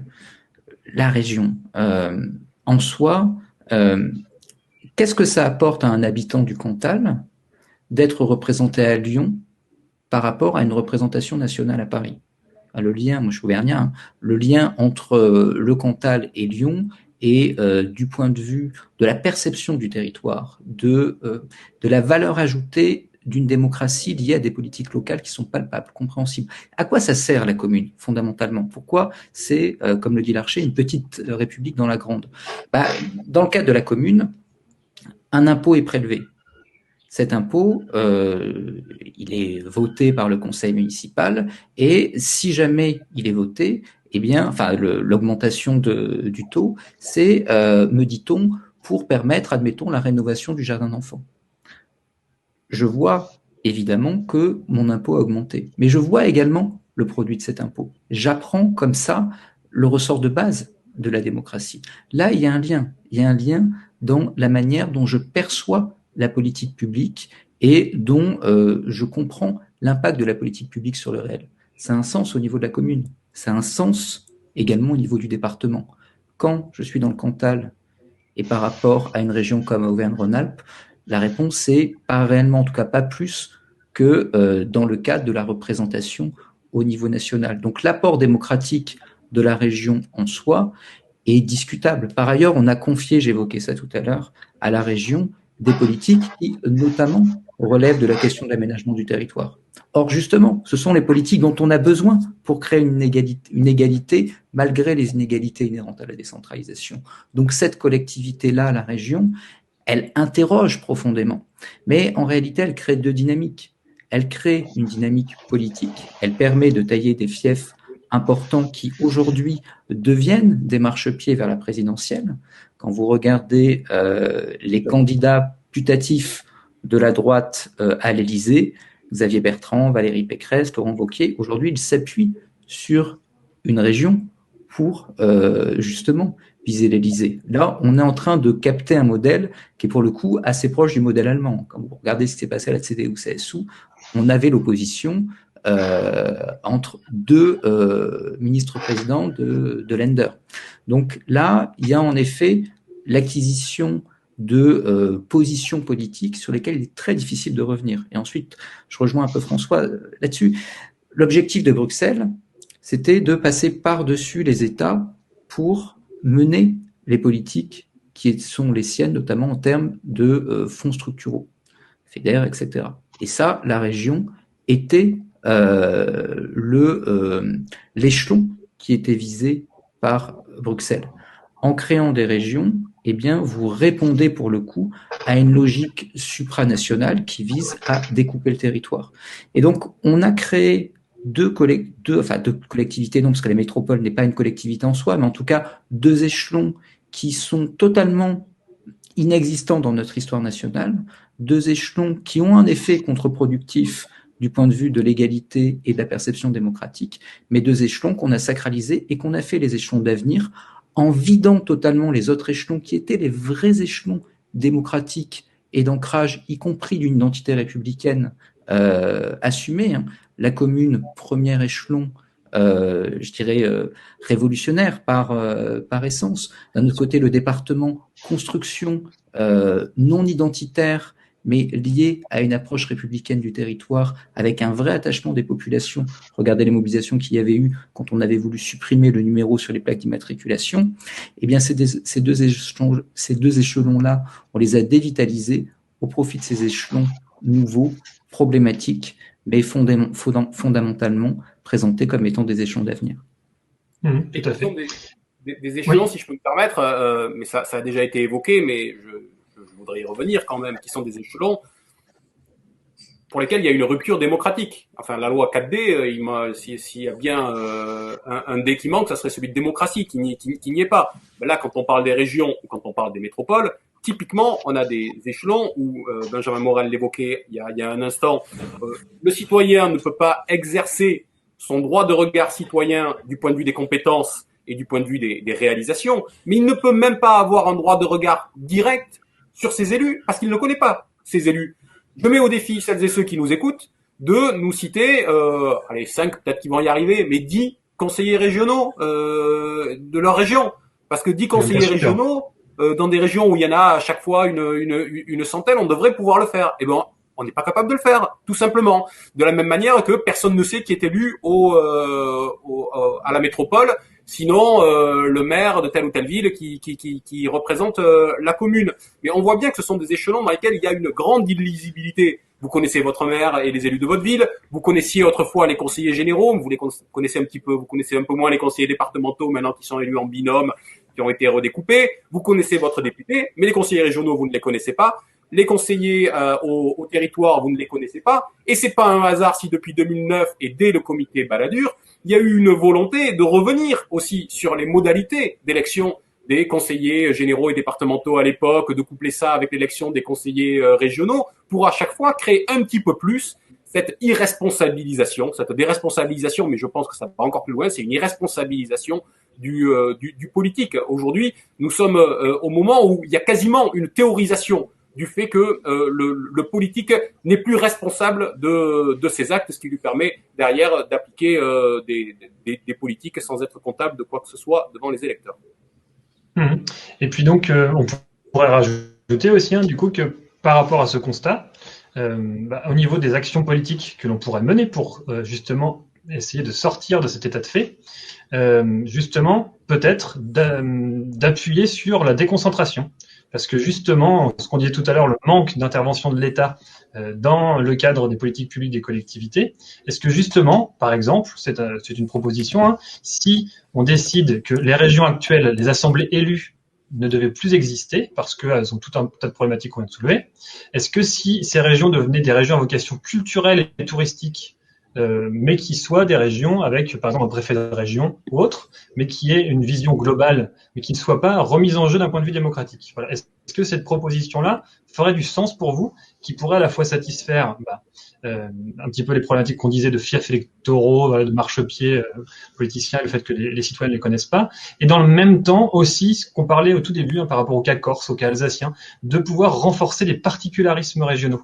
Voilà, cette idée de ne pas standardiser, voilà, est-ce qu'on pourrait pas s'appuyer justement sur ce phénomène-là, voilà. Je rebondis sur votre terme de déconcentration. C'est bien ce que vous avez dit. Alors effectivement, il ne faut pas confondre la décentralisation, dont on vient longuement de parler, donc je n'y reviens pas, avec la déconcentration qui a été mise en œuvre dans les années 60, enfin qui a été pensée dans les années 60 pour l'industrie. Elle a été pensée pour l'industrie, notamment l'industrie automobile par exemple, et elle a été mise en œuvre dans les années 60-70. Bon, alors le problème, c'est qu'on a déconcentré l'industrie et ensuite que l'industrie est allée mourir en province, là où elle avait été déconcentrée. Donc, c'est pas un modèle très probant. Hein, quand généralement on s'éloigne de Paris, c'est que les choses commencent à devenir difficiles. Dans notre modèle, bien sûr, dans notre modèle historique. Moi, je suis assez favorable avec vous. Je pense que vous avez parlé de décentraliser, de déconcentrer, vous disiez la culture et autre chose. Oui, alors les aspects culturels et touristiques, hein, voilà, bon, on pourrait avoir la Bretagne, la Corse, l'Alsace, qui soient représentés par des départements volontaires, mais qu'il n'y ait pas d'assemblée élue, représentative. Oui. Au-delà de ça, je vais laisser mes collègues qui sont plus compétents que moi pour répondre sur ces domaines. Je dirais qu'on peut pas devenir un pays uniquement culturel et touristique. C'est-à-dire qu'on l'est déjà, on l'est devenu d'une certaine manière, mais on peut pas continuer sur. Moi, je pense que les élus au niveau national ont deux responsabilités, deux missions selon moi. Enfin, je parle du Parlement, évidemment, s'il était en position décisionnaire, mais il y a quand même un gouvernement qui l'est encore. Peut-être qu'il faudrait favoriser une déconcentration. Tout à l'heure, on disait on est à l'os pour la décentralisation administrative. Il n'en reste pas moins que l'État et les grandes agglomérations qui ont concentré le tertiaire de haut niveau. Il faut quand même concevoir qu'aujourd'hui, un tiers des cadres français habitent en Île-de-France et un deuxième tiers habite dans la douzaine de métropoles. Donc, vous avez un niveau de concentration des responsabilités, des hauts revenus et donc des fonctions tertiaires supérieures, quelles qu'elles soient, absolument inimaginable. Hein, parce que, encore une fois, l'Île-de-France et les 12 métropoles, c'est 5% du territoire. Donc, 5% du territoire qui accueille à peu près la moitié du PIB en termes de production de richesse et près des 2 tiers des cadres. Bon, ça ne va pas. Clairement, il y a un problème. Hein, on peut pas mettre d'un côté les retraités, les pauvres et les chômeurs, et puis de l'autre les gens ensemble qui gagnent beaucoup d'argent dans les grandes métropoles et les activités internationalisées, lucratives. Bon, ce modèle, à mon avis, c'est pour ça que j'ai appelé mon livre L'impasse de la métropolisation. Ce modèle, il n'est pas mort parce qu'au contraire, il peut très bien continuer à vivre de sa belle vie, mais il nous emmène dans une impasse, il nous amène dans le mur. Alors, je termine. Que peuvent peut-être les pouvoirs publics dans les années qui viennent? C'est certainement reprendre de manière volontariste, déterminée, organisée, la déconcentration des emplois publics, y compris du tertiaire supérieur, à destination notamment de tout le réseau des villes moyennes et des anciennes capitales régionales qui sont tombées de leur estrade, et puis aussi les préfectures, voire les sous-préfectures. On peut très bien imaginer que des services entiers de l'État, y compris des ministères, basculent vers ces régions. Ça permettrait de résoudre localement un certain nombre de problèmes, la déflation du domaine immobilier, le départ des commerces, le départ des activités moyennes, le départ des médecins, le départ de fonctionnaires d'État, notamment dans la santé, enfin, y compris des services médicaux, bon, etc. Et puis deuxième, parce qu'il faut pas oublier qu'il y a 6 millions, je crois, de fonctionnaires ou assimilés, et puis il y a 2 millions d'emplois via les associations. Donc ça fait quand même 8 millions d'actifs. C'est-à-dire un tiers des actifs dépendent directement de l'État ou de la manne publique. J'ajoute à ça, à mon avis, la nécessité alors ça c'est une autre politique, mais elle est liée, parce que il n'y a pas de métropolisation s'il n'y a pas de désindustrialisation et d'abandon des activités productives. Là aussi, c'est une connexion qu'il faut avoir. Personne n'a décidé officiellement de désindustrialiser la France et d'abandonner l'agriculture ou tous les systèmes productifs, mais ils ont été abandonnés. Ils ont été abandonnés parce qu'ils n'intéressent ni Paris, ni Lille, ni Bordeaux. Et donc là, il faudra envisager alors à l'échelle européenne, pourquoi pas, ou à l'échelle nationale, une réindustrialisation dans tout un tas de secteurs stratégiques qui ont déjà été pensés par un certain nombre de ministres ou de responsables de premier plan, avec là aussi, il ne s'agit pas de faire du saupoudrage, il s'agit peut-être de créer des unités régionales industrielles cohérentes, avec peut-être une spécialisation, comme on osait encore faire ça dans les années 60, soit pour des industries d'avenir. Hein, on sait très bien, par exemple, qu'aujourd'hui les éoliennes viennent de Chine. Là aussi, il y a peut-être un problème, on peut peut-être le résoudre. Les nouvelles technologies, et puis aussi un certain nombre de biens plus anciens, type l'exemple le plus bête étant bien sûr les médicaments, dont on a laissé filer la production en Asie et qu'on peut peut-être reconquérir, au moins pour certains pans.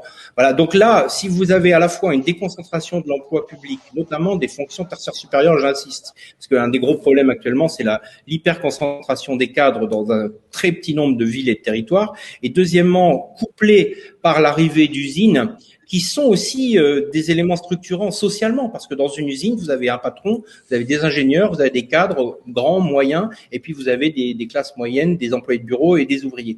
Bon, c'est peut-être un modèle qui apparaît pour nos dirigeants comme ringard, dépassé, et qui concerne aujourd'hui l'Inde et la Chine. Je ne suis absolument pas persuadé, et je vois pas comment sans ces deux outils, on peut envisager, comment sans ces deux outils, on peut envisager de résoudre la crise très importante multifactorielle à laquelle nous sommes confrontés, je me tais.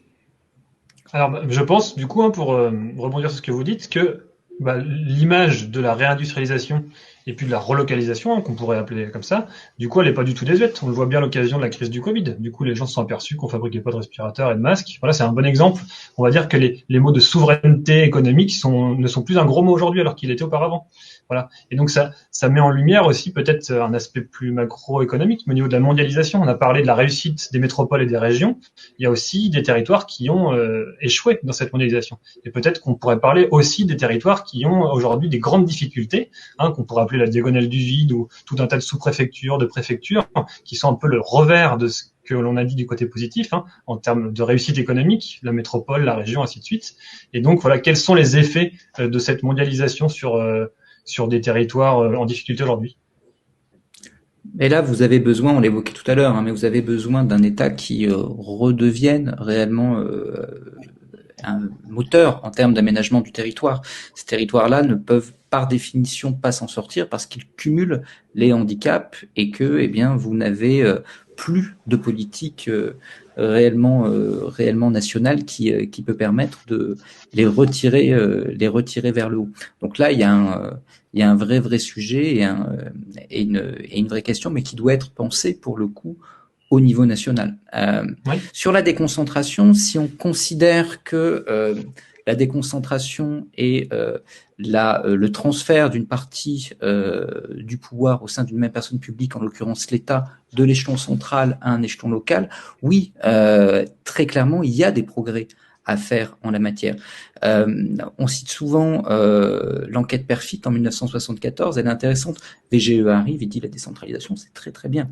Et donc, il fait une enquête auprès des maires, 58% des maires lui disent la décentralisation, on n'en veut pas.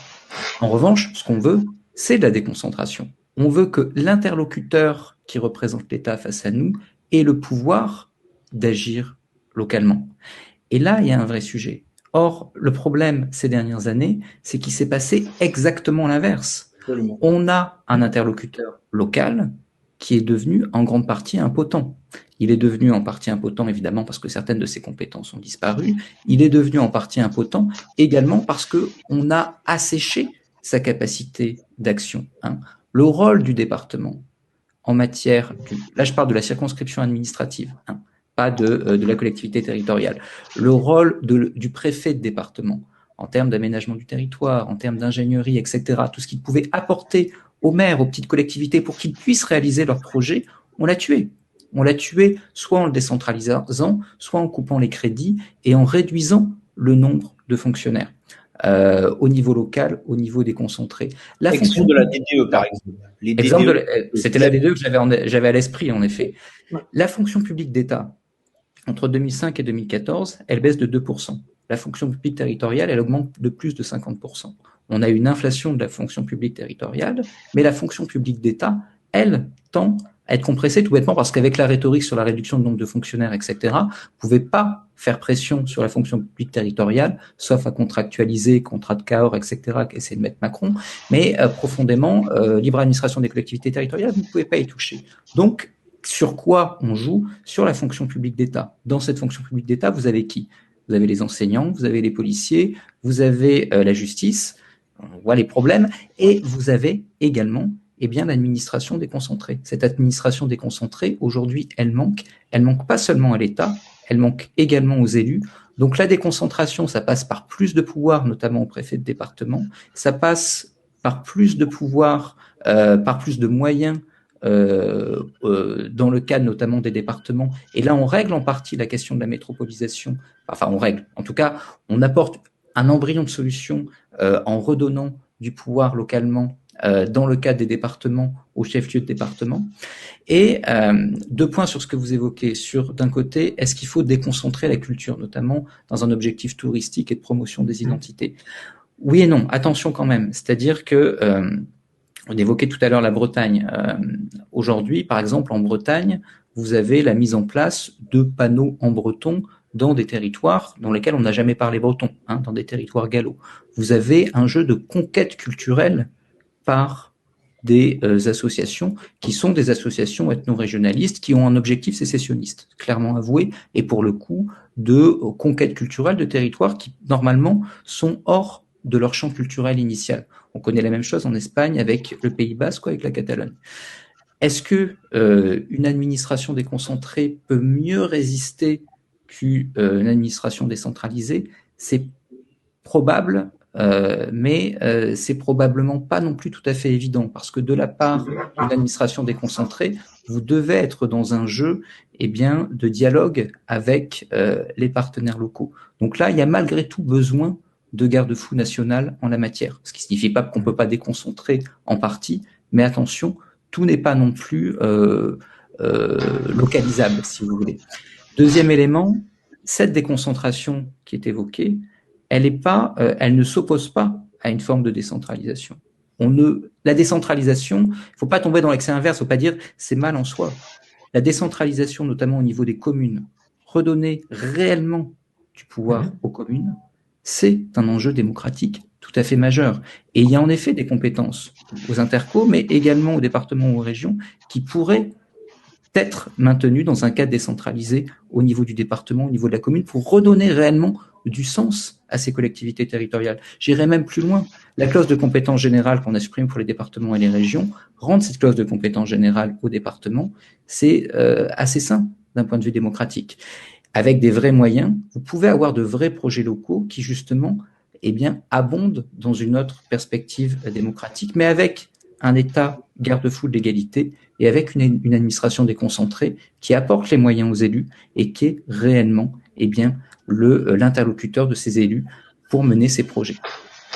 En fait, ça pose la problématique un petit peu de l'intercommunalité, du coup, qui peut-être s'est éloigné de son but premier, du coup, qui devait s'approprier les problématiques communales. Et aujourd'hui, on voit qu'il y a une espèce d'aspiration, et donc les pouvoirs de cette intercommunalité a nuit un petit peu à la capacité d'action des communes. Est-ce qu'il ne faudrait pas réinverser la tendance? Et je pose une double question là-dedans. Est-ce que le niveau de déconcentration ne pourrait pas aller jusqu'à l'intercommunalité? Est-ce qu'on ne pourrait pas descendre à de l'étage en dessous?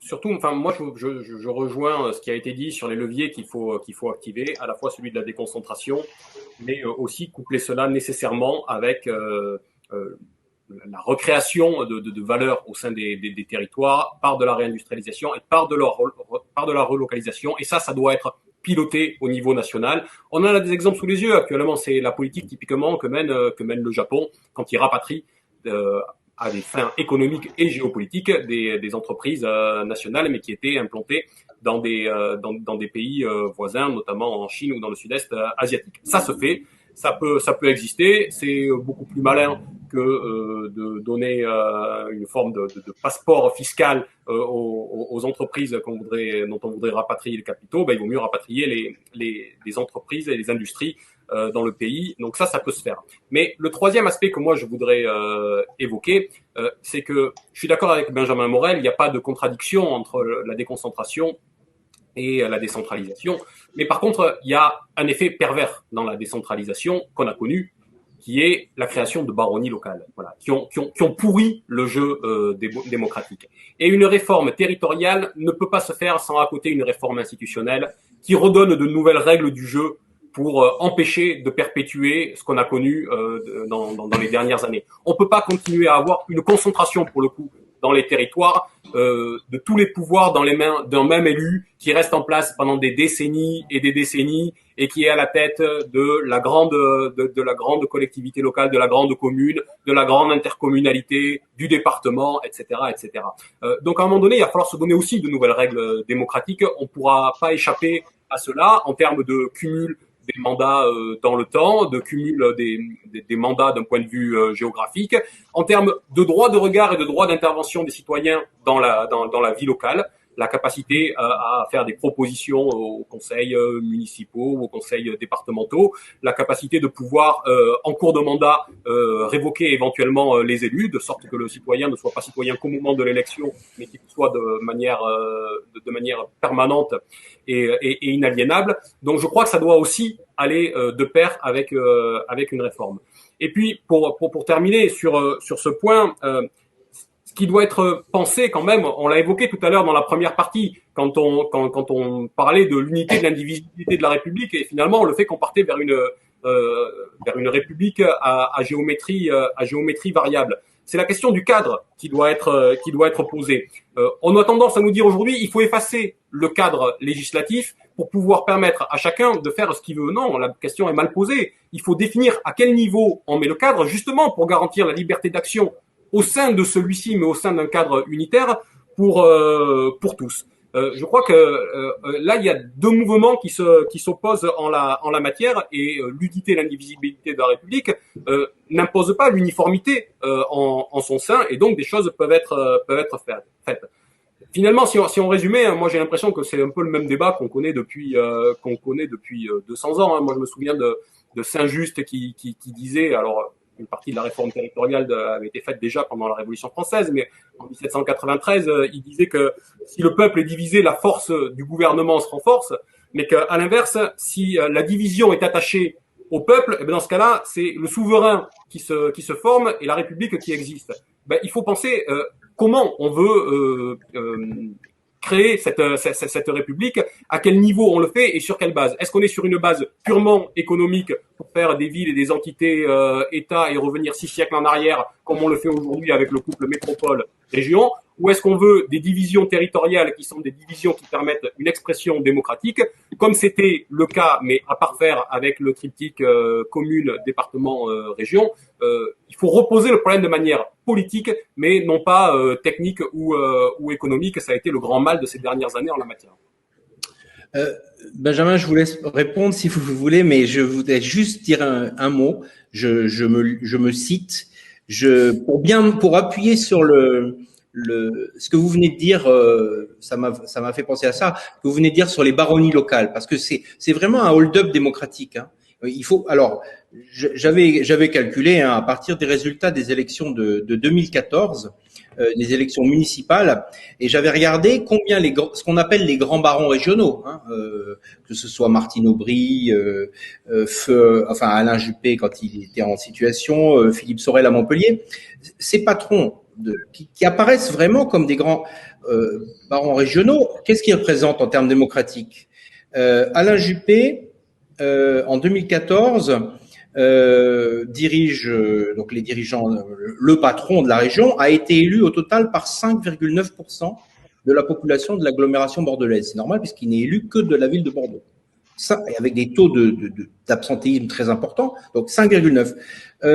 Philippe Sorel à Montpellier, 6,64% des habitants de l'agglomération. Et c'est lui le porte-parole avec 6% des voix. Martine Aubry à Lille, 1,31% des habitants de Lille Métropole lors des dernières élections en 2020. Elle est là, elle est un peu en fin de carrière, mais néanmoins, elle est quand même la patronne de l'agglomération lilloise d'une manière ou d'une autre. Elle est élue par 1,31%.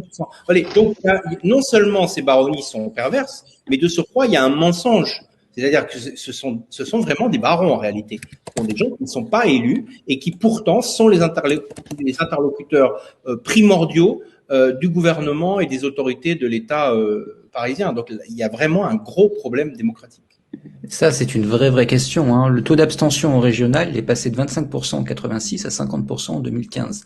Entre-temps, les régions ont vu leur pouvoir décuplé, hein, notamment avec la réforme Raffarin. Donc, en réalité, il y a un paradoxe, c'est-à-dire que plus l'abstention a cru et plus les élus locaux ont été mal élus, plus leur pouvoir s'est accru et plus on a considéré que si jamais il y avait abstention, c'est parce qu'il n'y avait pas assez de pouvoir, etc. Le problème, c'est de donner du sens à ce que l'on fait, du sens à ces élections. Et ce sens, il passe pas forcément par une boulimie de compétences. Donc là, il y a un premier contresens. Et ensuite, je rejoins ce que disait François tout à l'heure, mais il y a même, quand vous regardez les règles électorales relatives à l'élection municipale, on est dans quelque chose qui est imbitable d'un point de vue démocratique, hein. La prime majoritaire de 50%, ça se voit nulle part ailleurs. C'est de la folie furieuse. Donc, vous n'avez pas, du coup, de vrais contre-pouvoirs locaux, hein. Idem au niveau des régions. Alors, la prime majoritaire est un peu moins forte, elle est de 25%, mais vous n'avez pas de vrais contre-pouvoirs locaux. Comme vous n'avez pas de vrais contre-pouvoirs locaux, comme d'un côté, comme d'un autre côté, vous avez une abstention massive et que, du coup, l'électorat mobilisé est assez structurel d'élection en élection, et bien à ce moment-là, vous avez la formation de baronnie. Alors, on peut jouer sur, en effet, la limitation du nombre de mandats dans le temps, ça peut être un levier, mais c'est pas le seul, si vous voulez. Et surtout, on peut changer plus souvent de baron, mais le baron demeurera, parce qu'en réalité, il demeurera omnipotent dans son fief. Donc, il est important de réinsuffler de la démocratie au niveau local, et il est important, eh bien, de clarifier profondément ce que l'on attend de ces élections, de clarifier la décentralisation pour que les électeurs se déplacent quand ils pensent qu'il y a un enjeu. Je l'évoquais tout à l'heure avec mes étudiants de M1. Aujourd'hui, quand vous allez voter au municipal, pourquoi est-ce que vous allez voter? Vous allez voter parce que votre maire, vous l'aimez bien, parce qu'il a une bonne bouille, mais est-ce que vous connaissez réellement les compétences de la commune? Pour ça, il faudrait quand même rentrer dans une réflexion fine. Il faudrait vous demander à quel type d'intercommunalité est-ce que ma commune appartient, etc. Quelles sont les compétences? Non, vous savez pas en réalité. Vous allez voter parce que vous avez une conscience citoyenne, parce que vous avez l'habitude d'aller voter, parce que vous êtes bien dans votre commune, que vous y êtes attaché, donc vous allez voter. Mais si vous n'avez pas tous les préalables que je viens d'établir, eh bien vous n'allez pas voter. Et donc vous avez une abstention massive et vous avez un déracinement démocratique. Il faut de la clarté, il faut de la lisibilité, il faut également de la stabilité, hein, parce qu'à changer les compétences des collectivités en moyenne tous les 3 ans, on a une réforme qui modifie les compétences des collectivités en moyenne tous les 2-3 ans, eh bien vous tuez l'aspect démocratique de la décentralisation et vous favorisez une abstention massive et donc, in fine, la création de baronnies encore ancrée par des lois électorales absurdes. Et puis, il y a un effet pervers aussi de cette abstention, c'est-à-dire que, peut-être Pierre Vermeren pourra intervenir là-dessus, mais sur le fait que les gens des métropoles, étant ceux qui participent le plus peut-être au vote, étant l'élite un petit peu plus éduquée et financièrement plus aisée, et donc on se retrouve après dans les décisions publiques plutôt avec des décisions qui sont favorables aux habitants des métropoles, puisqu'il y a une abstention plus grande sur les autres territoires.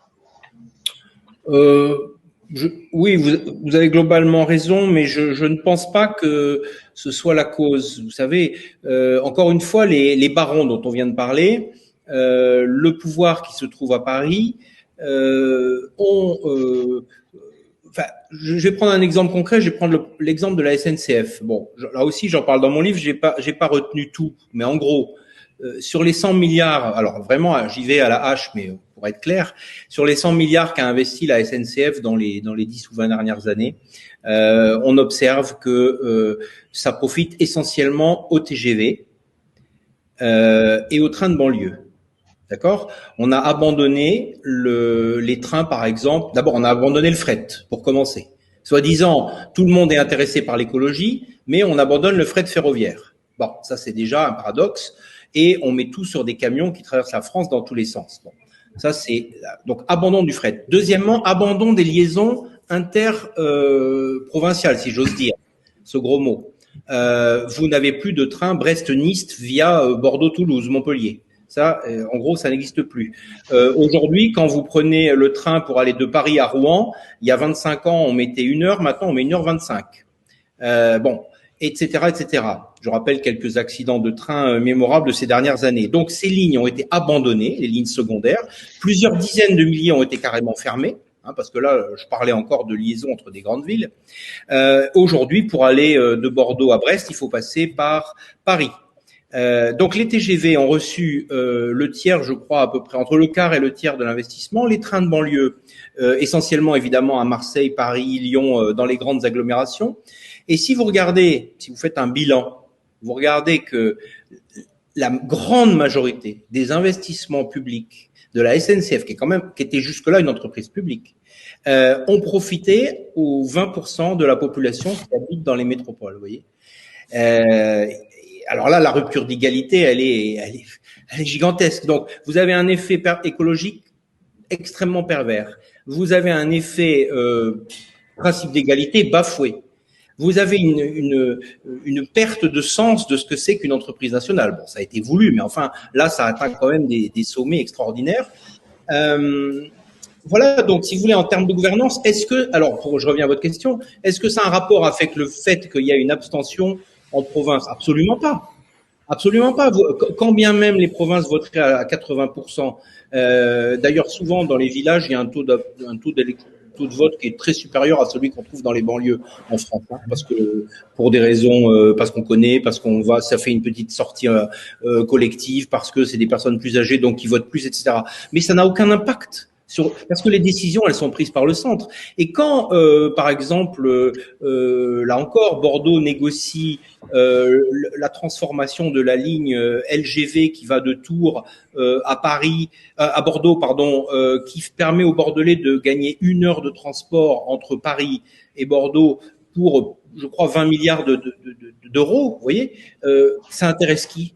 Et quand actuellement on fabrique un nouveau périphérique parisien ferroviaire pour 40 milliards d'euros, ça sert qui? Il y a déjà le périphérique, les maréchaux, le périphérique, il y a l'anneau des trams, ensuite vous avez la première rocade, vous avez la deuxième grande rocade, maintenant on va faire une nouvelle ferroviaire, donc vous avez un surinvestissement. Alors là, derrière, vous avez les BTP qui poussent à fond, évidemment. Il y a quand même 40 milliards d'euros sur la table. Pour les 15% d'habitants, 15-20% d'habitants qui habitent l'Île-de-France, vous voyez, 15%. C'est absurde. Je crois que malheureusement, notre démocratie est tellement malade que même quand les gens votent, ça ne change pas grand-chose. Et c'est bien la conclusion qu'ils ont tirée, comme disait Majarin, c'est qu'ils ne votent plus. Mais alors, ça prépare des lendemains douloureux, parce qu'il y a toujours un réveil en démocratie. On l'a vu aux États-Unis, on le verra ailleurs. Et là, il y a vraiment une irresponsabilité. Alors pourquoi est-ce que ça n'intéresse absolument pas les élus locaux de pouvoir circuler de ville de province à ville de province en train? Parce qu'ils le font en voiture de service sur des autoroutes, peut-être parce qu'ils le font en avion, parce que au fait ils vont à Paris en TGV. Vous savez, on a construit l'autoroute de Bordeaux à Pau, qui est la plus chère de France. J'avais calculé là aussi qu'un smicard ne pouvait pas la prendre parce que sinon il pouvait pas se loger. Il aurait mis la totalité de son salaire pour faire 4 heures de train par jour. Donc voilà, 4 heures de voiture, pardon. Donc on est dans un système vraiment absurde. Voilà, je laisse ça à votre méditation, mais je suis encore plus pessimiste que vous. Et puis pendant ce temps-là, du coup, on n'a toujours pas réglé le problème de la connexion du centre de la France. Voilà, du coup, avec des liaisons indirectes comme de Bordeaux à Clermont-Ferrand, de Clermont-Ferrand à Lyon, et ainsi de suite. Voilà. Et donc, du coup, qui participent aussi de ce déséquilibre. Et donc, dans le même temps, à la suite de cet épisode qui n'est toujours pas terminé, malheureusement, du Covid, du coup, on a pu lire dans la presse différents types d'articles sur les métropoles. Donc voilà, je vous cite quelques titres. Donc RTL disait « Vers un retour en grâce des villes moyennes en France, la dépêche, le Covid-19 a signé la revanche des petites villes. Le Monde, exode des Parisiens vers les villes moyennes. Le télétravail ne suffit pas. » Ou bien « Calme, coût de la vie, espace, les villes moyennes tiennent leur revanche. » Donc, est-ce que, justement, le vent ne tourne pas? Justement, est-ce que les métropoles n'ont pas aujourd'hui plus de désavantages que d'avantages? Est-ce qu'on n'est pas à un tournant, voilà, tout simplement, et que c'est le moment de prendre ce tournant pour peut-être revaloriser les petites villes, les villes moyennes, et tout ce que l'on disait tout à l'heure avec à la fois la déconcentration, la décentralisation sur la commune, le département. Voilà, est-ce qu'on n'est pas là à un moment clé? Très rapidement, parce que je veux pas monopoliser la parole, si vous voulez, il faut bien distinguer la décision individuelle de la possibilité collective de déménager, par exemple. Bien sûr, vous avez votre grand-mère à Orléans et elle possède un deuxième logement, vous allez vous installer chez elle avec votre ordinateur et puis une fois par semaine, vous allez à Paris. Très bien. Il faut un certain nombre de préalables pour arriver à cette situation, à cette solution.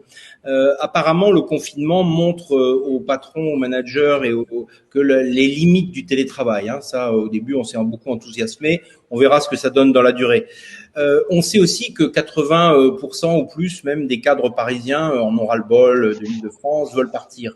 Mais enfin, ils ne vont pas abandonner leur travail, ils ne vont pas abandonner leur emploi rémunéré. Bien sûr, quelques-uns, on va en trouver 3 qui vont aller ouvrir des ruches dans le Massif central ou peut-être faire du mareyage en Bretagne ou ailleurs. Mais ça, vous voyez, là, on est dans la décision individuelle et il faut qu'il y ait des décisions politiques qui soient prises. On parlait tout à l'heure de déconcentration, on parlait de transfert d'emploi, on parlait de politique européenne, on parlait de politique centrale. Moi, je pense que les gens vont habiter là où ils peuvent.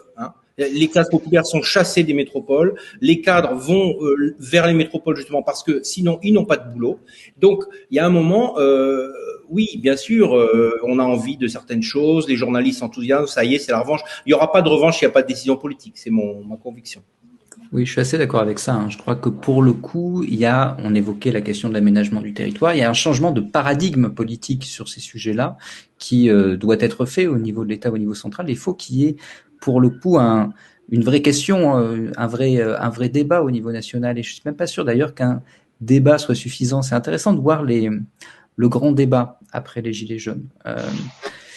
Quoi qu'on pense de Macron, au moment du grand débat, il saisit notamment l'importance du rôle du département.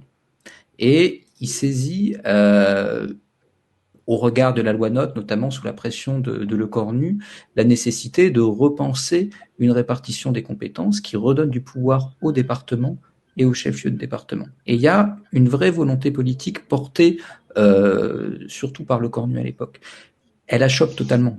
Elle se heurte aux intérêts acquis des présidents de région, elle se heurte à une certaine conception de l'administration qui considère que le bon échelon déconcentré et décentralisé, c'est la région, et que grosso modo, il faut pas trop revenir sur ce schéma-là. Et au bout du compte, on parlait de la 4D au début de cet entretien, la montagne accouche d'une souris en la matière. On redonne en effet un peu de pouvoir au département, mais très clairement, on n'en refait pas une collectivité maîtresse. Et on ne donne pas, on donne encore moins, du point de vue de l'aménagement du territoire, etc., le moyen de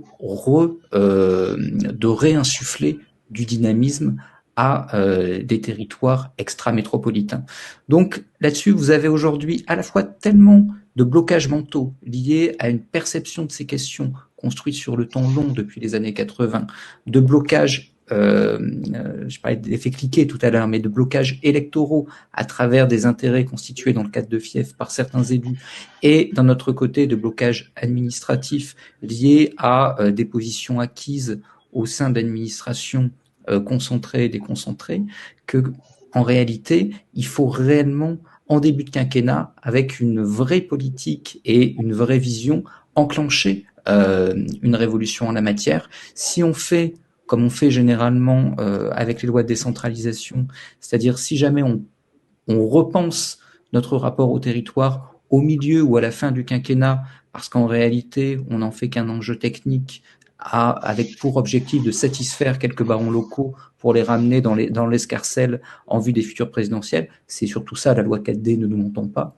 eh bien, à ce moment-là, on peut évidemment pas lancer cette dynamique qui est une dynamique de reconquête du territoire et de reconquête démocratique. Oui, et ce qui est sous-entendu là, est-ce que l'idéologie néolibérale est pro-européenne avec l'Union européenne telle qu'elle est constituée de la part des dirigeants en place aujourd'hui n'est pas un frein justement à ce changement? Et justement, on a quand même un parallèle à faire. Alors moi, je rejoins ce qui a été dit. Je crois qu'il faut se garder et se méfier des contes que nous racontent les médias dominants en prenant un exemple à gauche ou à droite. Moi, je peux pas m'empêcher de réfléchir en matérialiste.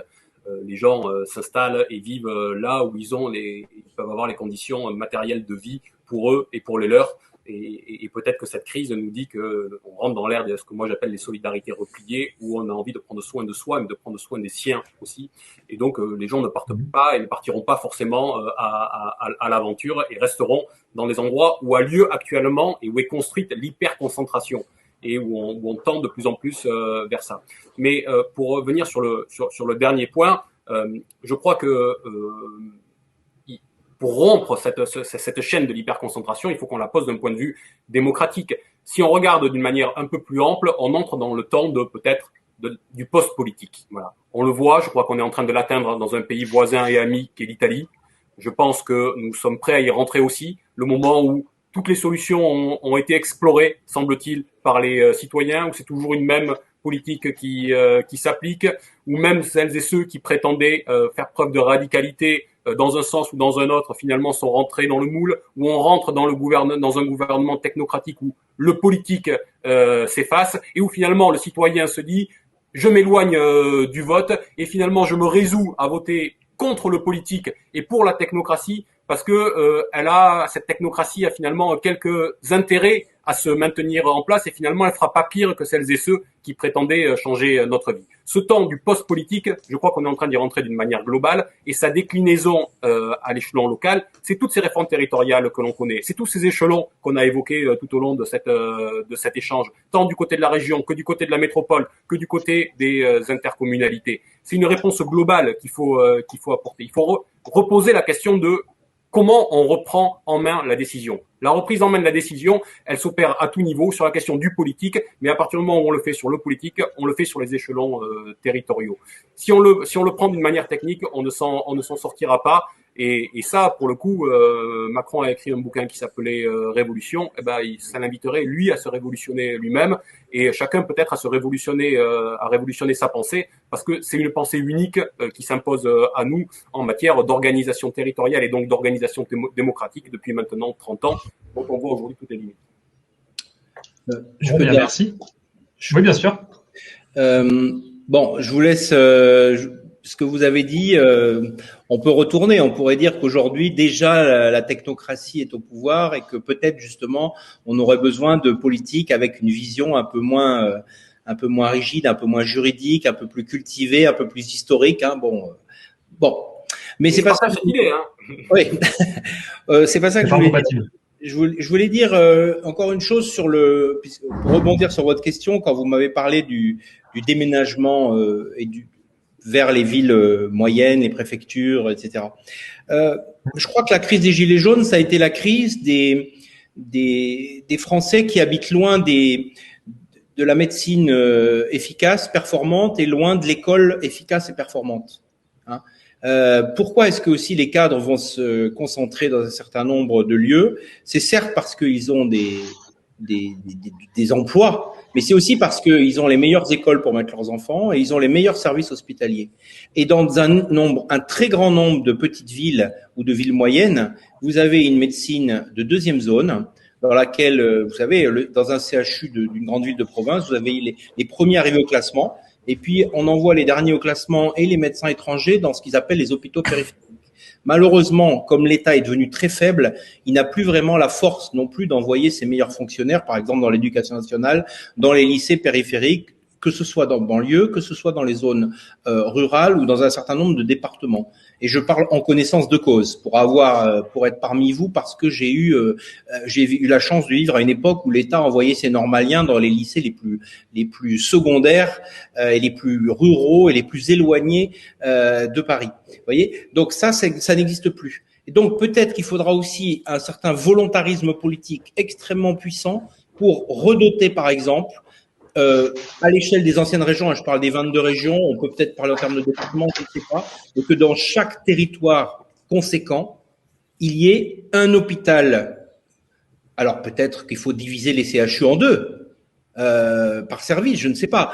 Une médecine de pointe et une école de pointe. Parce que sinon, en fait, en gros, les pauvres et tous ceux qui n'ont pas accès à la connaissance de la manière dont ça fonctionne restent là où l'école est mauvaise et l'hôpital est mauvais.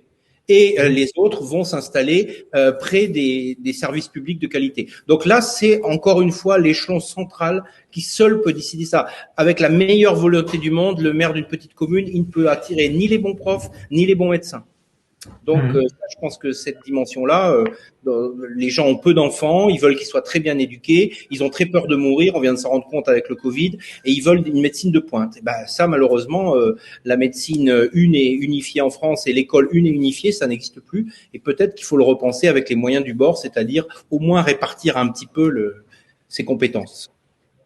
Donc en fait, un État stratège et puissant, et puis des communes représentatives des volontés locales des populations. Et puis un échelon intermédiaire qui serait le département ou une région, du coup, qui pourrait représenter cet échelon adapté à la gestion de problématiques territoriales un petit peu plus larges, si je comprends bien. On peut dire ça. Voilà. Benjamin Morel, vous avez quelque chose à rajouter, peut-être avant de conclure? Oui, non, on est assez d'accord sur ce constat, hein. Je pense que pour le coup, vous avez la nécessité, pour conclure, de réinsuffler de la démocratie, de réinsuffler de l'égalité. Ça passe par redonner de la puissance, vous l'évoquiez, aux communes et aux départements.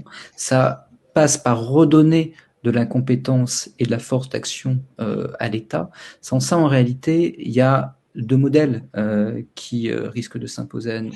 Le premier, c'est une décentralisation à géométrie variable avec une prime aux organisations ethno-régionalistes. C'est ce qui se passe actuellement en Espagne, c'est ce qui se passe en Belgique, c'est en train d'être ce qui se passe en France, hein. Et là, il y a un vrai risque de décomposition nationale.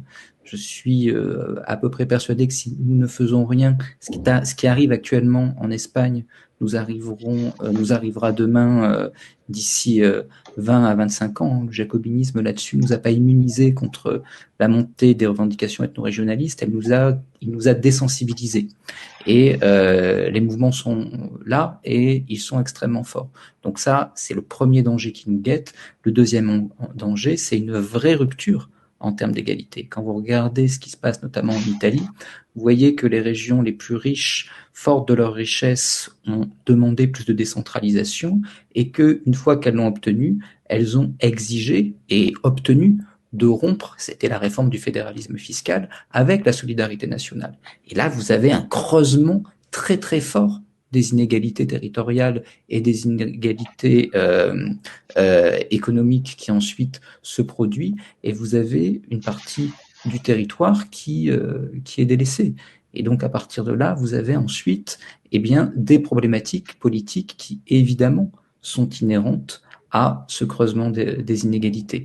Donc face à ces deux dangers-là, il ne faut pas penser qu'on est sur une question qui est une question technique quand on parle de décentralisation. Il ne faut pas penser qu'on est sur une question accessoire. On souffre sur ce sujet de grosso modo considérer que c'est trop technique, pas très intéressant. Après tout, justement, qu'en a-t-on à faire? L'important, c'est d'autres sujets qui apparaissent beaucoup plus bankable d'un point de vue médiatique. Or, on est sur une problématique centrale. Il en va de l'avenir de la nation, il en va de l'égalité entre les territoires et entre les citoyens. Et c'est l'un des débats, à mon sens, que l'on doit avoir en vue de 2022, celui de quel territoire et de quelle solidarité territoriale on veut pour demain. Voilà, c'est une belle conclusion pour cet entretien. Je vous remercie, messieurs. Du coup, c'est la fin de ce débat qui fut riche et instructif. Merci pour votre contribution. Merci à vous.